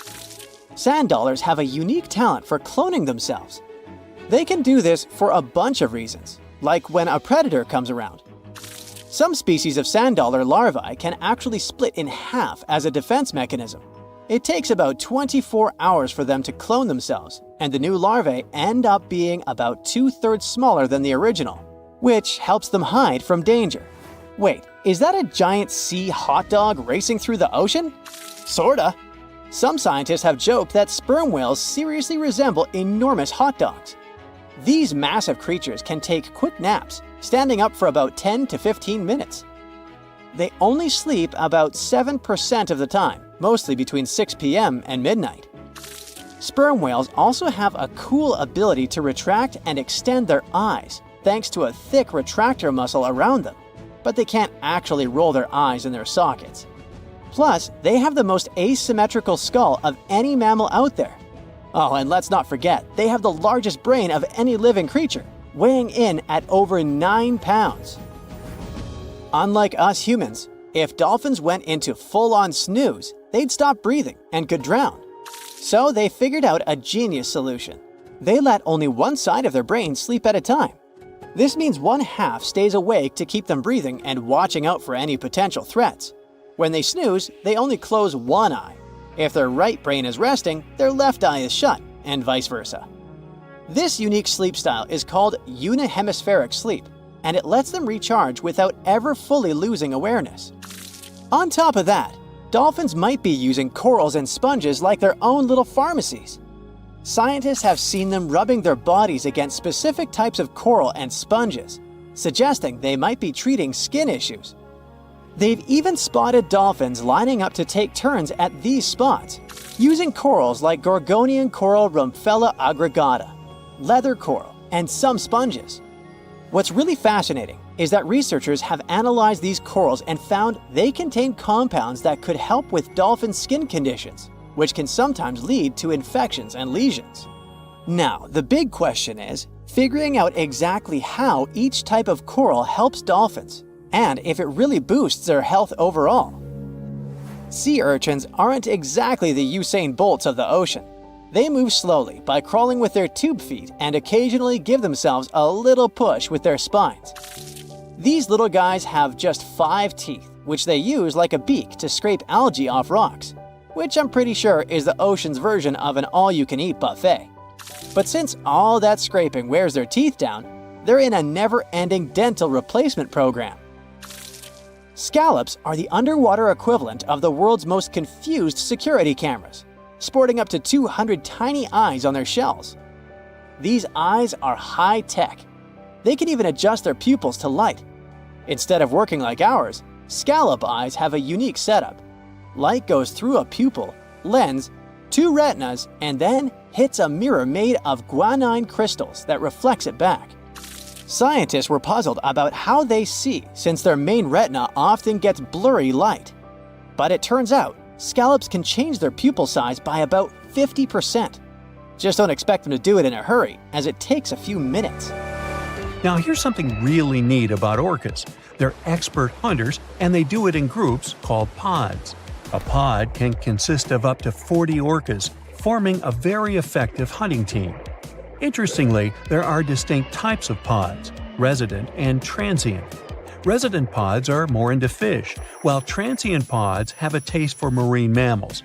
But no matter what type of pod they belong to, all orcas have one thing in common: they are master collaborators. They work together using smart hunting techniques that are often compared to the teamwork of wolf packs. Almost 95% of jellyfish's body is made of water. For comparison, the human body is 60% water. It's probably not a surprise since jellyfish don't have a heart, blood, eyes, or brain. The other 5% of their body weight is proteins, muscles, and nerve cells. Jellyfish have been around for more than 500 million years. This makes them older than dinosaurs. These creatures haven't changed much, and today's jellyfish are pretty much like their ancestors. Electric eels have small eyes that are not so effective in environments with no light, so they mostly rely on their electric organs. Those consist of 6,000 cells. Eels use them to stow power, similar to batteries. These creatures use electricity like bats use their radars or dolphins their sonar. An eel can also produce enough electricity to power a panel of light bulbs. There's a small tropical archer fish that can learn to recognize human faces. This fish has an interesting ability to spit small jets of water from its mouth. Researchers showed the fish the image of 2 different faces placed side by side. One was unknown and the other was familiar. The fish was supposed to spit water at the familiar one. The creature took the right guess more than 80% of the time. There's such a thing as a sea unicorn. That's an animal called the narwhal. Its horn is actually a tooth that can grow up to 10 feet long. Manatees, also known as sea cows, are distant relatives of elephants. Their weight can go up to 1,000 pounds. These creatures are vegetarian and need to eat around 10% of their total weight on a daily basis. That's lots of sea salad. In some cases, manatees share space with alligators, but they get along pretty well. You can even find a photo from Florida where an alligator rides a manatee's back. Frogfish have special fins that help these creatures walk along the sand. They're very useful in shallow waters. A ghost pipefish is hard to see, but once you spot it, you're bound to get really surprised. Its head makes up over 40% of its body.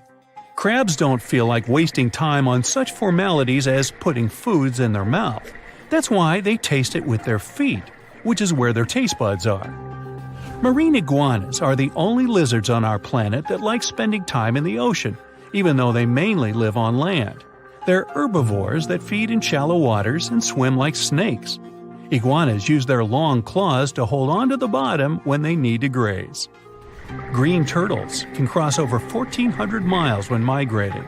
They try to find the perfect spot to lay their eggs. Penguins sort of fly when they're underwater, reaching a speed of 25 miles per hour.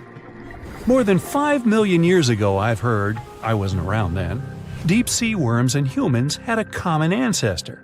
So we still share 70% of our genes with these creatures, and with sea stars, squid, and octopuses.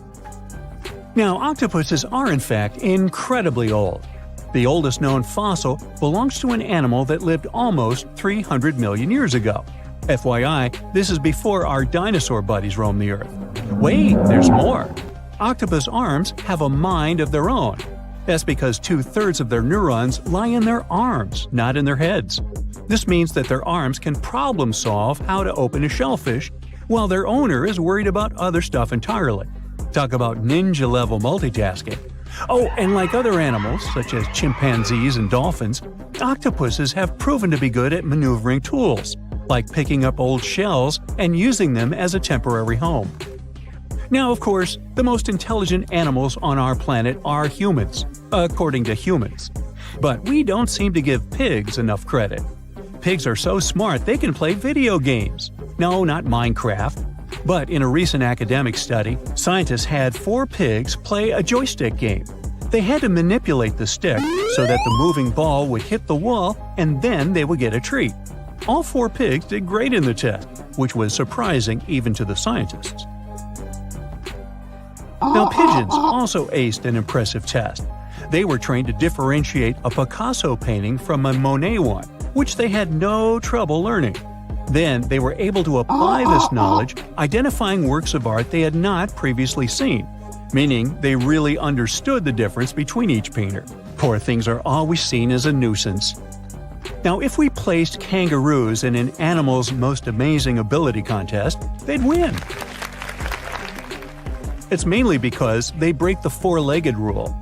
A special species of kangaroo, the red kangaroo, uses its tail to help propel it forward. Now, visually, it has 4 limbs, but in practice, it uses 5. They're biologically built to use their tail as a 5th limb, since it's packed with articulated vertebrae and thick muscles. Of course, it had to be an Australian animal. Deep within the Sahara Desert, you'll find a little creature known as the fennec fox. This huge-eared animal adapted perfectly to survive in its hostile environment. The huge ears help them to dissipate the unbearable heat of the desert, as well as help them to hunt for underground prey. Now meet this guy. Unlike what its name might suggest, the red panda is closer to a raccoon than it is to a giant panda. You'll find a lot of these cat-sized creatures in the Himalayan region, hopping from tree to tree and bundled together trying to keep warm in the harsh weather. They're gentle and friendly like their big panda cousins, and occasionally enjoy eating some bamboo sticks. And then there are bees. Compared to humans, bees' brains are the size of pinheads, yet they are capable of astounding things. Let's say a bee is running low on energy after a long search flight. This bee desperately needs a drop of honey in order to continue flying, but smartly enough, she doesn't need to go back to the hive to recharge. She can ask a fellow beehive mate for a drop of honey directly from this other bee's stomach and continue flying.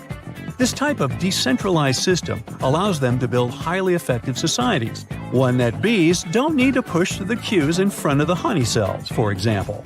Every year in the winter, great white sharks that live along the California coastline disappear. It feels as if they take a vacation for 30 to 40 days. The animals go to a point halfway between Hawaii and Mexico.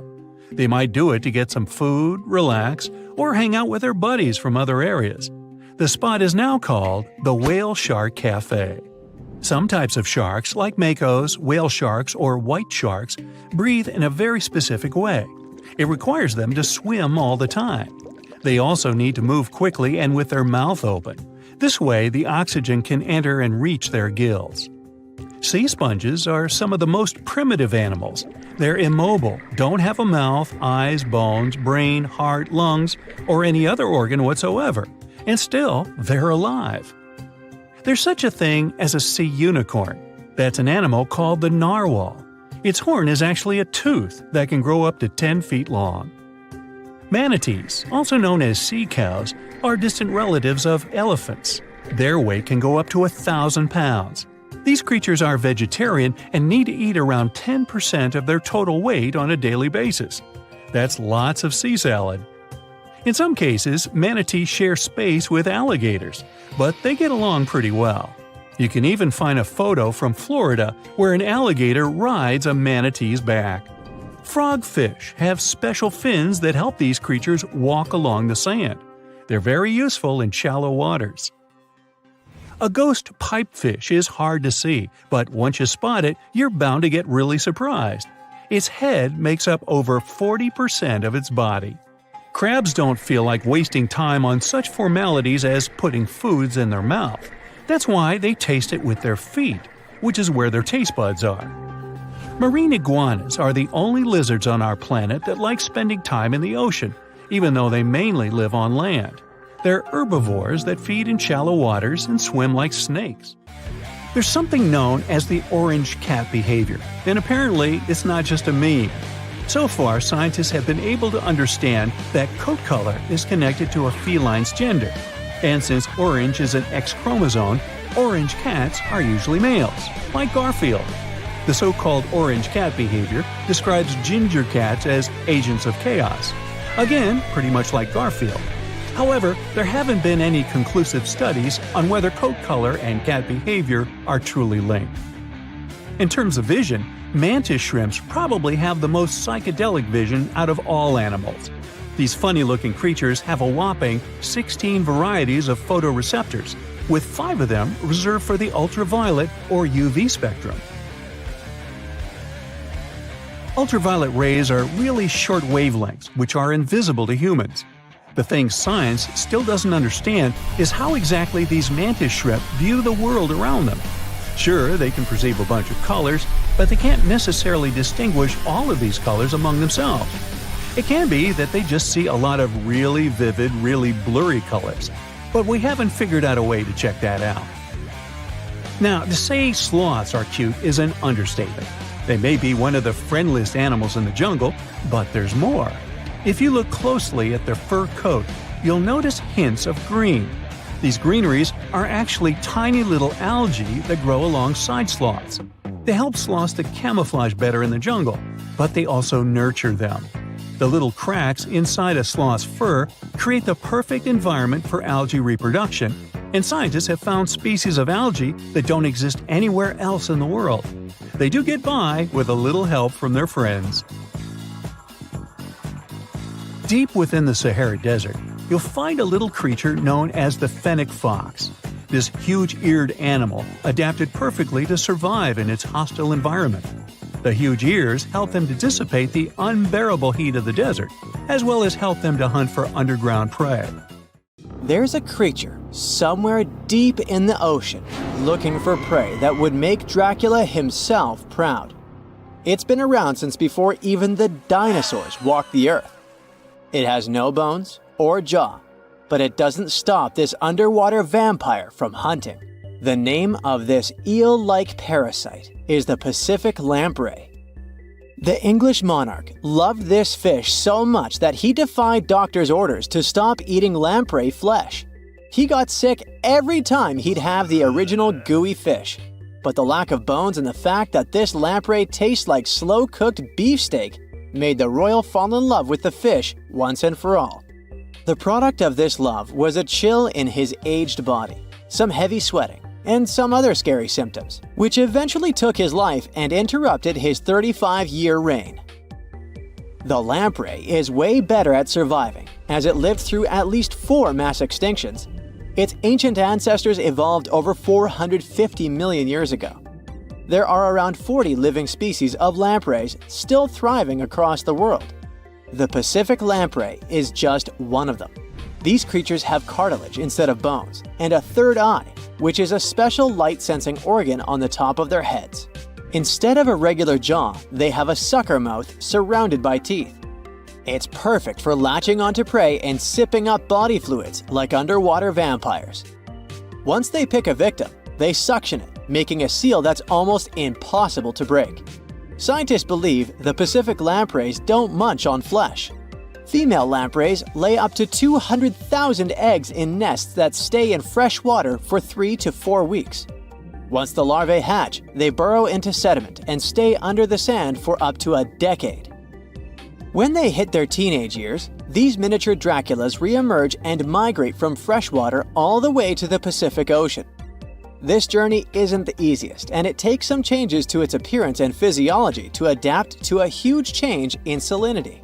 After several years, they go back to freshwater to reproduce. Pacific lampreys can use chemical clues released by their larval migrating pals to find their way. They can travel hundreds of miles inland to find the perfect spot for spawning and rearing. It's not always the same place they spawned in. Many species of birds, mammals, and other fish can appreciate the fatty flesh of lamprey. This makes them some of the most valuable players in freshwater and marine ecosystems. Another lamprey type, The sea lamprey is native to the Atlantic Ocean. It's not that dangerous when it's at home, but once it gets to the Great Lakes, it becomes a real threat to the 4 local native species of lamprey. The sea lamprey is up to 4 times bigger than the lake species. It has unlimited food and spawning grounds, and no natural predators here, so it becomes cocky. It secretes an enzyme that doesn't let the blood clot. Once it attaches to some unsuspecting fish, it spends the next several months feeding off of it. And even if the fish shakes the lamprey off, it doesn't have long to live because the mark the predator leaves behind. Sea lampreys aren't interested in humans, but can accidentally latch onto a swimmer. It won't be fatal, but it's not the most pleasant sensation, and you need to get the spot of the impact disinfected. The Australian box jellyfish looks harmless, but it's considered the most venomous marine animal. Unlike other kinds of jellyfish that float with the current rather than swim, this creature can reach an impressive speed and choose its own direction. It has tentacles covered with tiny darts loaded with poison. People and animals that get unlucky enough to meet with those tentacles face some scary and sometimes even fatal consequences in a matter of minutes. Before you decide to never revisit the ocean, you should know that only a few out of around 50 existing species of box jellyfish have venom that is lethal to humans. There are some not-so-dangerous species living in warm coastal waters worldwide. And the most dangerous ones are in the Indo-Pacific region and northern Australia. A blue-ringed octopus spots a signature psychedelic color and the ability to take away your life. This cute-looking sea monster likes to spend its time in the soft, sandy bottom or shallow tide pools and coral reefs. It normally hides in underwater crevices, among shells or debris. If you disturb it, the octopus will activate its tiny color-changing organs and demonstrate its blue rings as a warning signal. The next step will be releasing a venom 1,000 times more powerful than cyanide. This venom is more toxic than that of land mammals. The octopus normally uses it to hunt crabs, shrimp, and small fish by pecking them with its beak and paralyzing them. There is no known antidote for the venom, so if you ever see this sea creature, the best you can do is to stay away from it. It bites without any pain, so you might notice when it's too late. The good news is that it's not aggressive and won't go after you unless it's cornered. The reef stonefish are masters of disguise in the underwater world that camouflage themselves on rocks, coral reefs, or just blend into the seabed. They thrive throughout tropical marine waters of the Indo-Pacific. Their invisibility superpower makes them especially dangerous to their prospective victims they ambush and swallow whole. If someone happens to disturb them, their 13 defensive dorsal spines stand on end and deliver a powerful venom punch. They say stonefish stings are extra painful and lead to scary consequences within minutes. They're called the most venomous fish in the world. If you don't do anything about it, the impact can be lethal. If you ever go diving in the Pacific Ocean, be careful not to pick up a cone snail from the seafloor. It has a beautiful shell made of brown, black, or white patterns. Like most other snails, it's slow, but it has a complicated system of seeking out prey. It likes to snack on fish, marine worms, or even other snails. Once a cone snail senses food is near, it activates a sharp proboscis, or a needle-like protrusion from its mouth. The attack is swift and super potent. The victim doesn't even have time to realize what happened to them. Once it's completely incapable of moving, the cone snail swallows it whole. Humans aren't on its menu, but it can still release the venom if someone steps on it or disturbs it. The proboscis can even penetrate gloves. Luckily, only several out of over 700 species of cone snails can take a human's life. But since there's no antivenom, you better not risk it. All 52 known species of sea snakes living mostly in the warm tropical waters of the Indian and Pacific Oceans are venomous. The beaked sea snake even has the title of one of the world's most venomous serpents, but it's one of the few kinds that can pose a real threat to humans. Sea snakes prefer a peaceful coexistence and would rather slither away than engage in any confrontations.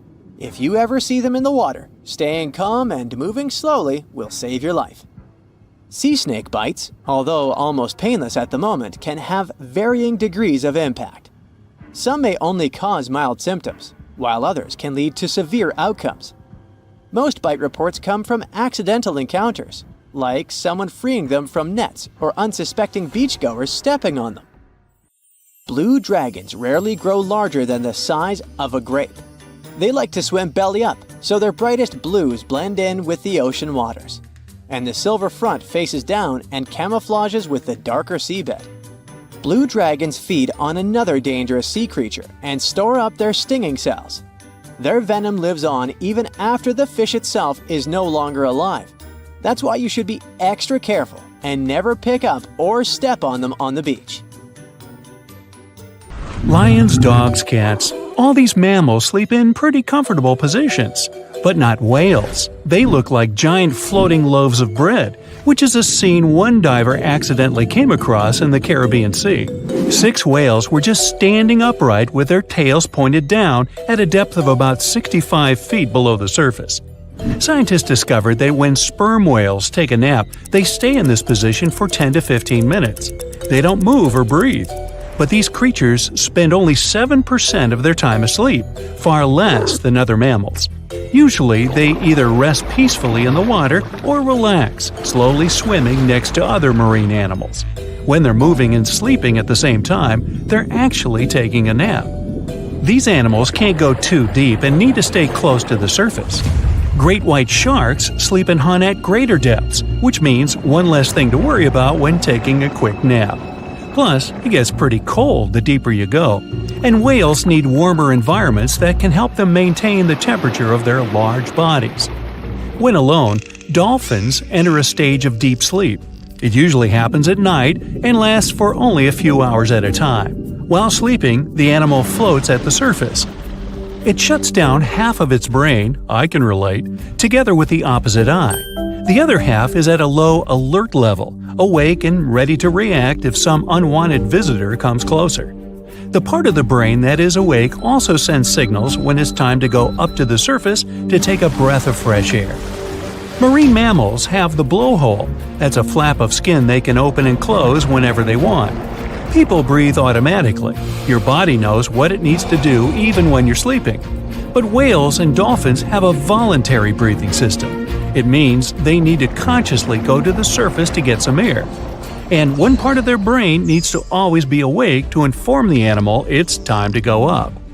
Whales and dolphins can hold their breath way longer than other species. They also have a higher tolerance for carbon dioxide and can take in more air. Their red blood cells store more oxygen too. Whales and dolphins' blood goes only to those body parts that really need oxygen. If a whale only uses its brain, heart, fins, and some other muscles needed for swimming at the moment, those will also be the only body parts that will get the oxygen. Digestion or other functions can wait. The ocean is not a place where you can relax and peacefully fall asleep. While sleeping, fish reduce their activity. Their metabolism becomes slow. Some of them keep floating in the same spot. Others find a safer place among corals or in the mud. Early in life, dolphins learn to make a unique whistle that helps others from their pod to identify them. That means these specific whistles are their names, and dolphins do respond to them. Clams have feet. It looks like a large tongue that sometimes protrudes from the shell, but that's actually the foot, and it's relatively long compared to the length of the animal. Clams use this limb to dig themselves in the sand. The blue whale is the largest living animal, and it's also larger than the majority of dinosaurs used to be. They can grow to more than 100 feet long and have a weight of almost 200 tons. That's like 50 adult elephants. A blue whale's tongue alone can weigh more than one elephant. Such a giant surely needs to eat a lot, 500,000 calories in just one mouthful. The blue whale's heart is the size of a small car and weighs 1,300 pounds. To move the blood through such a giant body, the heartbeats are so strong you can hear them even from 2 miles away. The heart of a whale beats only 8 to 10 times per minute. The whale is one of the loudest creatures out there. Its call can go up to 180 decibels, which is as loud as a jet plane. Almost 95% of jellyfish's body is made of water. For comparison, the human body is 60% water. It's probably not a surprise since jellyfish don't have a heart, blood, eyes, or brain. The other 5% of their body weight is proteins, muscles, and nerve cells. Jellyfish have been around for more than 500 million years. This makes them older than dinosaurs. These creatures haven't changed much, and today's jellyfish are pretty much like their ancestors. These creatures live in the ocean, but in 1991, more than 2,000 jellyfish polyps were taken into space. Scientists wanted to see how they would react in the environment with no gravity. The jellyfish reproduced and created 60,000 new polyps, but unfortunately, those couldn't function normally after getting back to Earth. One species of jellyfish can literally live forever. As it grows older, the critter goes down to the seafloor to become a polyp again, and that polyp turns into a new jellyfish with the same genetics. Greenland sharks can live 500 years. This is an animal with almost the longest lifespan among vertebrates. Sperm whales are sociable creatures. They spend their life surrounded by their family. These animals support one another and have close friends they remember well, even if they don't see each other for a long time. Electric eels have small eyes that are not so effective in environments with no light, so they mostly rely on their electric organs. Those consist of 6,000 cells. Eels use them to stow power, similar to batteries. These creatures use electricity like bats use their radars or dolphins their sonar. An eel can also produce enough electricity to power a panel of light bulbs. There's a small tropical archer fish that can learn to recognize human faces. This fish has an interesting ability to spit small jets of water from its mouth. Researchers showed the fish the image of two different faces placed side by side. One was unknown and the other was familiar. The fish was supposed to spit water at the familiar one. The creature took the right guess more than 80% of the time. Every year in the winter, great white sharks that live along the California coastline disappear. It feels as if they take a vacation for 30 to 40 days. The animals go to a point halfway between Hawaii and Mexico. They might do it to get some food, relax, or hang out with their buddies from other areas. The spot is now called the Whale Shark Cafe. Some types of sharks, like makos, whale sharks, or white sharks, breathe in a very specific way. It requires them to swim all the time. They also need to move quickly and with their mouth open. This way, the oxygen can enter and reach their gills. Sea sponges are some of the most primitive animals. They're immobile, don't have a mouth, eyes, bones, brain, heart, lungs, or any other organ whatsoever, and still, they're alive. There's such a thing as a sea unicorn. That's an animal called the narwhal. Its horn is actually a tooth that can grow up to 10 feet long. Manatees, also known as sea cows, are distant relatives of elephants. Their weight can go up to 1,000 pounds. These creatures are vegetarian and need to eat around 10% of their total weight on a daily basis. That's lots of sea salad. In some cases, manatees share space with alligators, but they get along pretty well. You can even find a photo from Florida where an alligator rides a manatee's back. Frogfish have special fins that help these creatures walk along the sand. They're very useful in shallow waters. A ghost pipefish is hard to see, but once you spot it, you're bound to get really surprised. Its head makes up over 40% of its body. Crabs don't feel like wasting time on such formalities as putting foods in their mouth. That's why they taste it with their feet, which is where their taste buds are. Marine iguanas are the only lizards on our planet that like spending time in the ocean, even though they mainly live on land. They're herbivores that feed in shallow waters and swim like snakes. Iguanas use their long claws to hold onto the bottom when they need to graze. Green turtles can cross over 1,400 miles when migrating. They try to find the perfect spot to lay their eggs. Penguins sort of fly when they're underwater, reaching a speed of 25 miles per hour. More than 5 million years ago, I've heard, I wasn't around then, deep-sea worms and humans had a common ancestor. So we still share 70% of our genes with these creatures, and with sea stars, squid, and octopuses. The ocean covers over 70% of our planet, and over 80% of it is unexplored. More than 1 million species live there. But there are not only animals, 3 million shipwrecks are lying all over the ocean floor, hiding mysterious stories. Many of them are yet to be discovered. Well, hey there! We dive back in time and into the oceans over 500 million years ago, just, because we can. Whoa! Watch out! It's not megalodon or giant sea reptiles you need to look out for here. It's a bizarre, unearthly-looking creature called anomalocaris. The name means unlike any other shrimp, and I think you'll agree, it looks like a nightmarish cross between a shrimp and a modern-day centipede. 2 tentacles protruding from its face, each lined with razor-sharp teeth. Oh yeah, and this thing was about the size of your leg.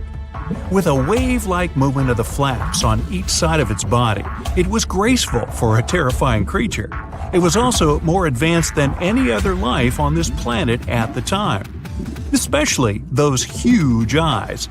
You have only one lens in each of yours. This giant shrimp had 16,000. That's 4 times more than a common housefly. And you know how good their vision is. Good enough to dodge that swatter every time. All this allowed Annie to become one of the first animals on this planet to feed on others. Yep, here it is. Earth's first hunter. Its favorite meal? Trilobites. Hey, try a bite. Those are the ancient ancestors of crabs. Some of their fossils have marks on them in the same shape as the monster shrimp's mouthparts. Terrors of the past like this got to be so giant thanks to more oxygen in the atmosphere.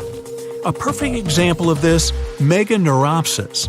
Imagine a dragonfly. Now make it as big as a cat, and with a wingspan longer than your arm.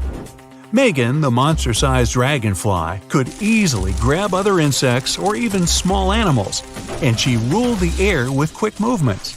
Back then, there were still no large birds or other airborne enemies for this behemoth bug, so it was safe and free to grow as large as this planet would allow. Piranhas of the past were also jumbo-sized. Mega piranha was about 3 times the size of the river terrors we have today.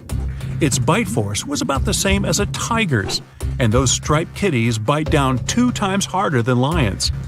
That means it probably not only dined on other fish and any land creatures that, got too close to the water, but it could also easily crunch down on large turtles and other unlucky shelled creatures. And fun fact, modern-day piranhas bark like dogs when they're about to enter a confrontation. It actually sounds more like a frog's ribbit. But makes you wonder, what did this mega-sized ancient cousin sound like? A bear roaring? How about giant sea scorpions the size of your bed? Go back about 460 million years and you'd see them swimming under you.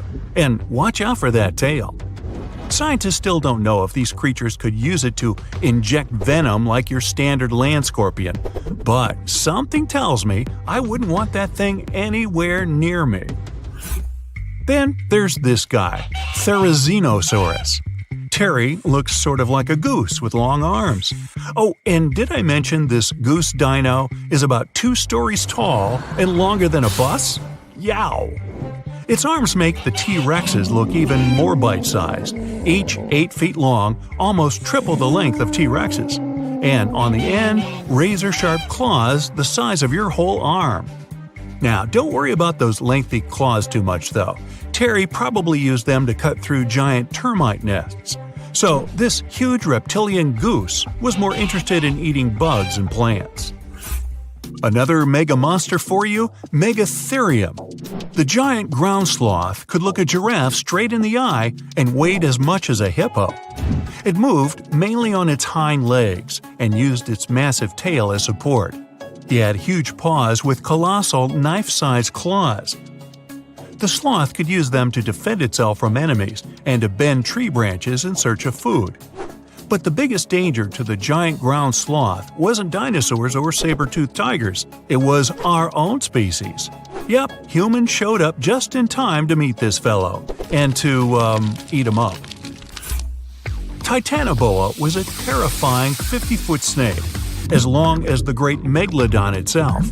It was also more than 2 times heavier than the heavyweight champion among snakes today, the green anaconda. Crocodiles were a regular on this serpent's menu. Titanoboa could swim 3 times faster than the fastest Olympic swimmer our species has ever seen. It was quicker and more dangerous in the water than outside it. And don't forget the boa part of the snake. This massive snake wasn't venomous. Instead, it liked to squeeze. Remember that giant shrimp from earlier? Well, Opabenia looks like its teeny tiny finger-sized cousin. And instead of 2 toothy tentacles, this thing had a vacuum hose coming out of its face. On the end of that trunk, what looks like a single crab claw. Add 5 eyes and a mouth under its head, and you've got a recipe for something not of this planet. Only it is. This creature used its trunk like an elephant does. Its claw grabbed food from the bottom of the ocean and brought it up to its mouth. This thing is so weird-looking that apparently when the scientists who discovered it presented his findings to an audience, they all laughed as if he were joking. Now, a real-life monster, the Tully monster. From a distance, it looks a bit like Nessie, that long neck and teeth-lined jaws. But get closer, and you'll see it's more like a long nose with a mouth attached at the end, like a mosquito. Its eyes are further back, sticking out of tubes all snail-like. Tully was an ancient mollusk, about the size of your forearm. It probably dined on jellyfish and shrimp 300 million years ago. Thylacus smilus will put a smile on your face as long as you don't get too close. No, it's not a relative of the saber-toothed tiger. It was a marsupial, making it more related to a kangaroo than anything. And if you compare them to body size, its fangs were actually longer than a saber-toothed tiger's. And they grew continuously. As for that beard on its chin, that's actually all chin. The lower jawbone grew down to a point under the mouth. Those fangs were rooted to the skull, going way back to its eyes. When the mouth was closed, that bony beard protected the long, sharp teeth from breakage. Staganapolis, not to be confused with Minneapolis, might look like a big crocodile with a squished-in snout, but it was mostly harmless. Its small head and very few teeth meant the reptile didn't have much to work with when protecting itself. That's what all those armored scales were for, and no need for huge fangs or long rows of razor-sharp teeth when you're a plant eater. That beak-like tip on its nose allowed the stag to dig up plants. So, really, this reptile was more like a 10-foot scaly pig than a croc. Basilosaurus was a type of ancient whale that lived on our planet about 45 million years ago. Not quite as long as a blue whale, but this guy was still big enough to munch down on other whales and even sharks. Some people believe these monsters could still exist today. Eyewitnesses claim to have seen a giant sea dragon, and Basilosaurus fits the description. Plus, 90% of our oceans are unexplored. There's plenty of space to hide a sea monster. But scientists haven't found any fossils of this ancient whale younger than 3.7 million years. So, this myth is busted. Stegosaurus is one of the most recognizable dinosaurs that ever lived. It can easily be distinguished by those huge spikes on its tail and the bony plates on its back.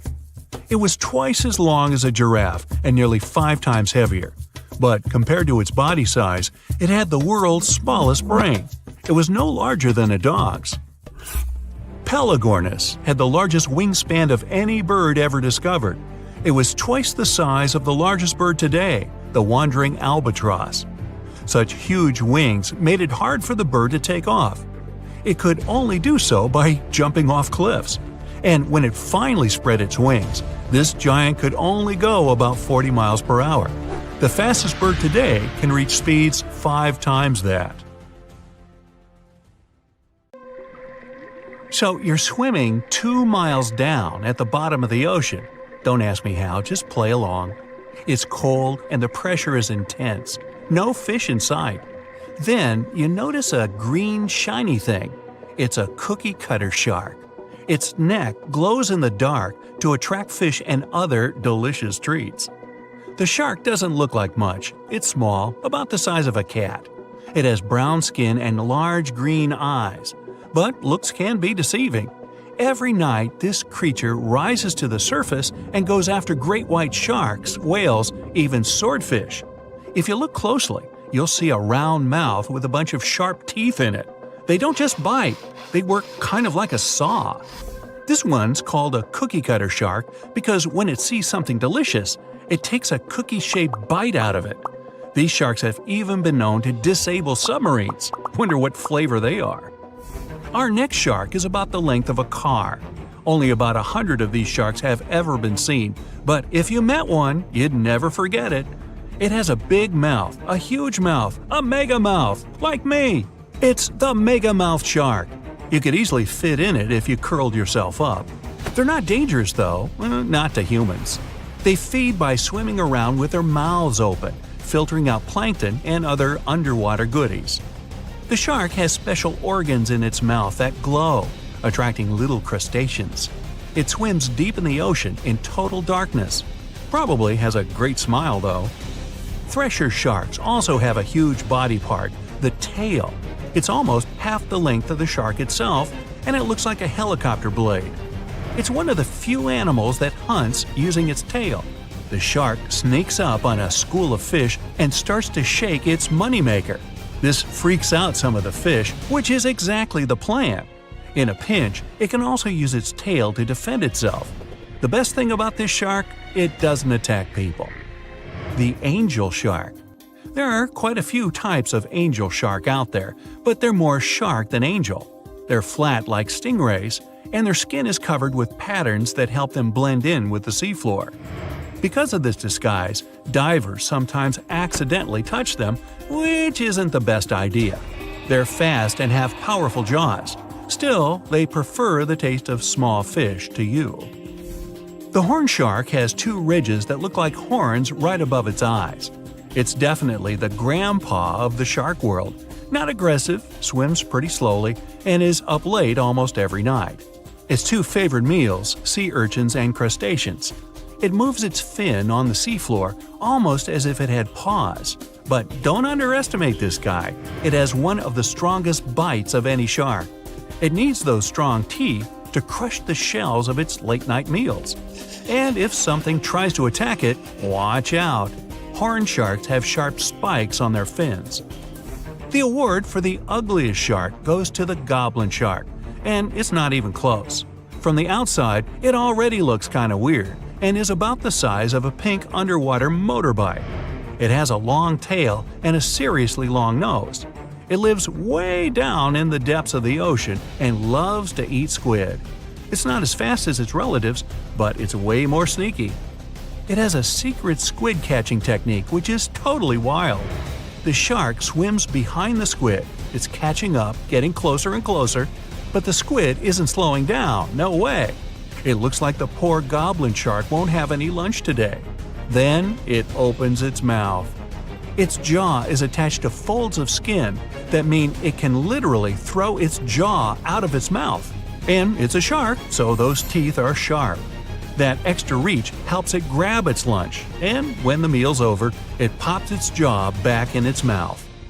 These sharks have been seen many times off the coast of Japan. They're actually named after the goblins in Japanese myths and fairy tales. There's only one thing out there cooler than a ninja shark. It's the ninja lantern shark. Imagine there's a tube you can slide down that takes you to the bottom of the ocean. It's too dark, you can't see anything. Suddenly, a glowing dot, moving around in the distance. It's coming closer, shooting towards you. It's a blue glowing head. Worse, it looks like this head doesn't have a body attached to it. The ninja lantern shark has black skin, so it's almost invisible in the dark. It's only the size of a human arm, but its small, sharp teeth are no joke.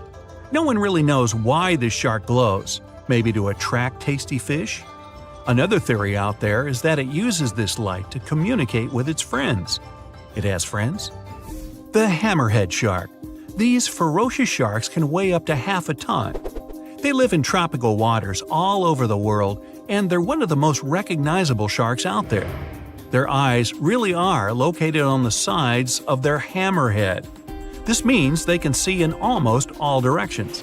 They even have special neck muscles to lift their head up and down just to see that little bit better. Their favorite food? Stingrays. You know, those flat things that swim along the seafloor, camouflaged to look like sand and bits of rock. Stingrays get by blending in with their surroundings. Danger mostly just swims by. But the hammerhead's eyes see everything. Uh-oh. Great white sharks, hammerheads, and other large sharks live for about 25 years. But one shark can live much, much longer. The Greenland shark can live anywhere from 300 to 500 years. It lives mostly in the North Atlantic and Arctic oceans. It loves to swim deep down where it's dark, so it uses its nose to sniff out food. Since it spends so much time down there, it's figured out how to withstand the strong pressure. It's one of the oldest living, largest, and slowest fish on Earth. Just imagine, you're on an Arctic cruise and you see one of these sharks moving slowly through the freezing cold water. It might be 400 years older than you. Most sharks are omnivorous. They can go after dolphins, other sharks, crabs, sea urchins, smaller or even larger fish, hot dogs. Kidding about the hot dogs. But the bonnethead shark is a bit different. It eats algae for about half its meals. It's actually related to the hammerhead shark, but its head looks more like a shovel. Can you dig it? If you see this guy swimming around, you might think it's a sea snake or a huge water worm. Frilled sharks like to swim way down at the bottom of the ocean, like a lot of sharks. When they're chasing something delicious, they move kind of like a snake. And just like a snake, they like to gulp down their lunch all in one piece. But that doesn't mean they don't have teeth. They have about 200 nice and sharp ones. The saw shark has a long, flat, and seriously spiky nose.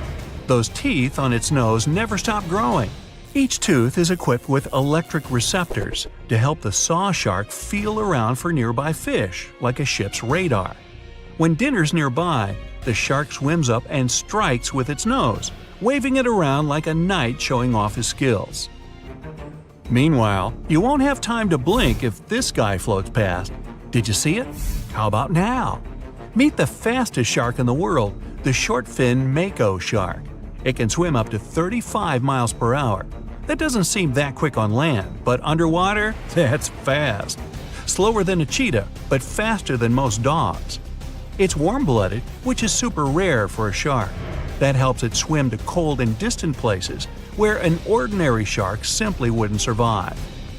The swordfish goes much faster. It can swim up to 60 miles per hour. It's not a shark, but it's still an amazing creature. In a race, the swordfish will usually come out on top, but it's not just fast, it's ingeniously fast. It has a gland next to its nose that pumps out a special oil. This oil spreads through its nose and comes out through tiny holes. This special oil is waterproof, which lets the swordfish glide through the water at high speed.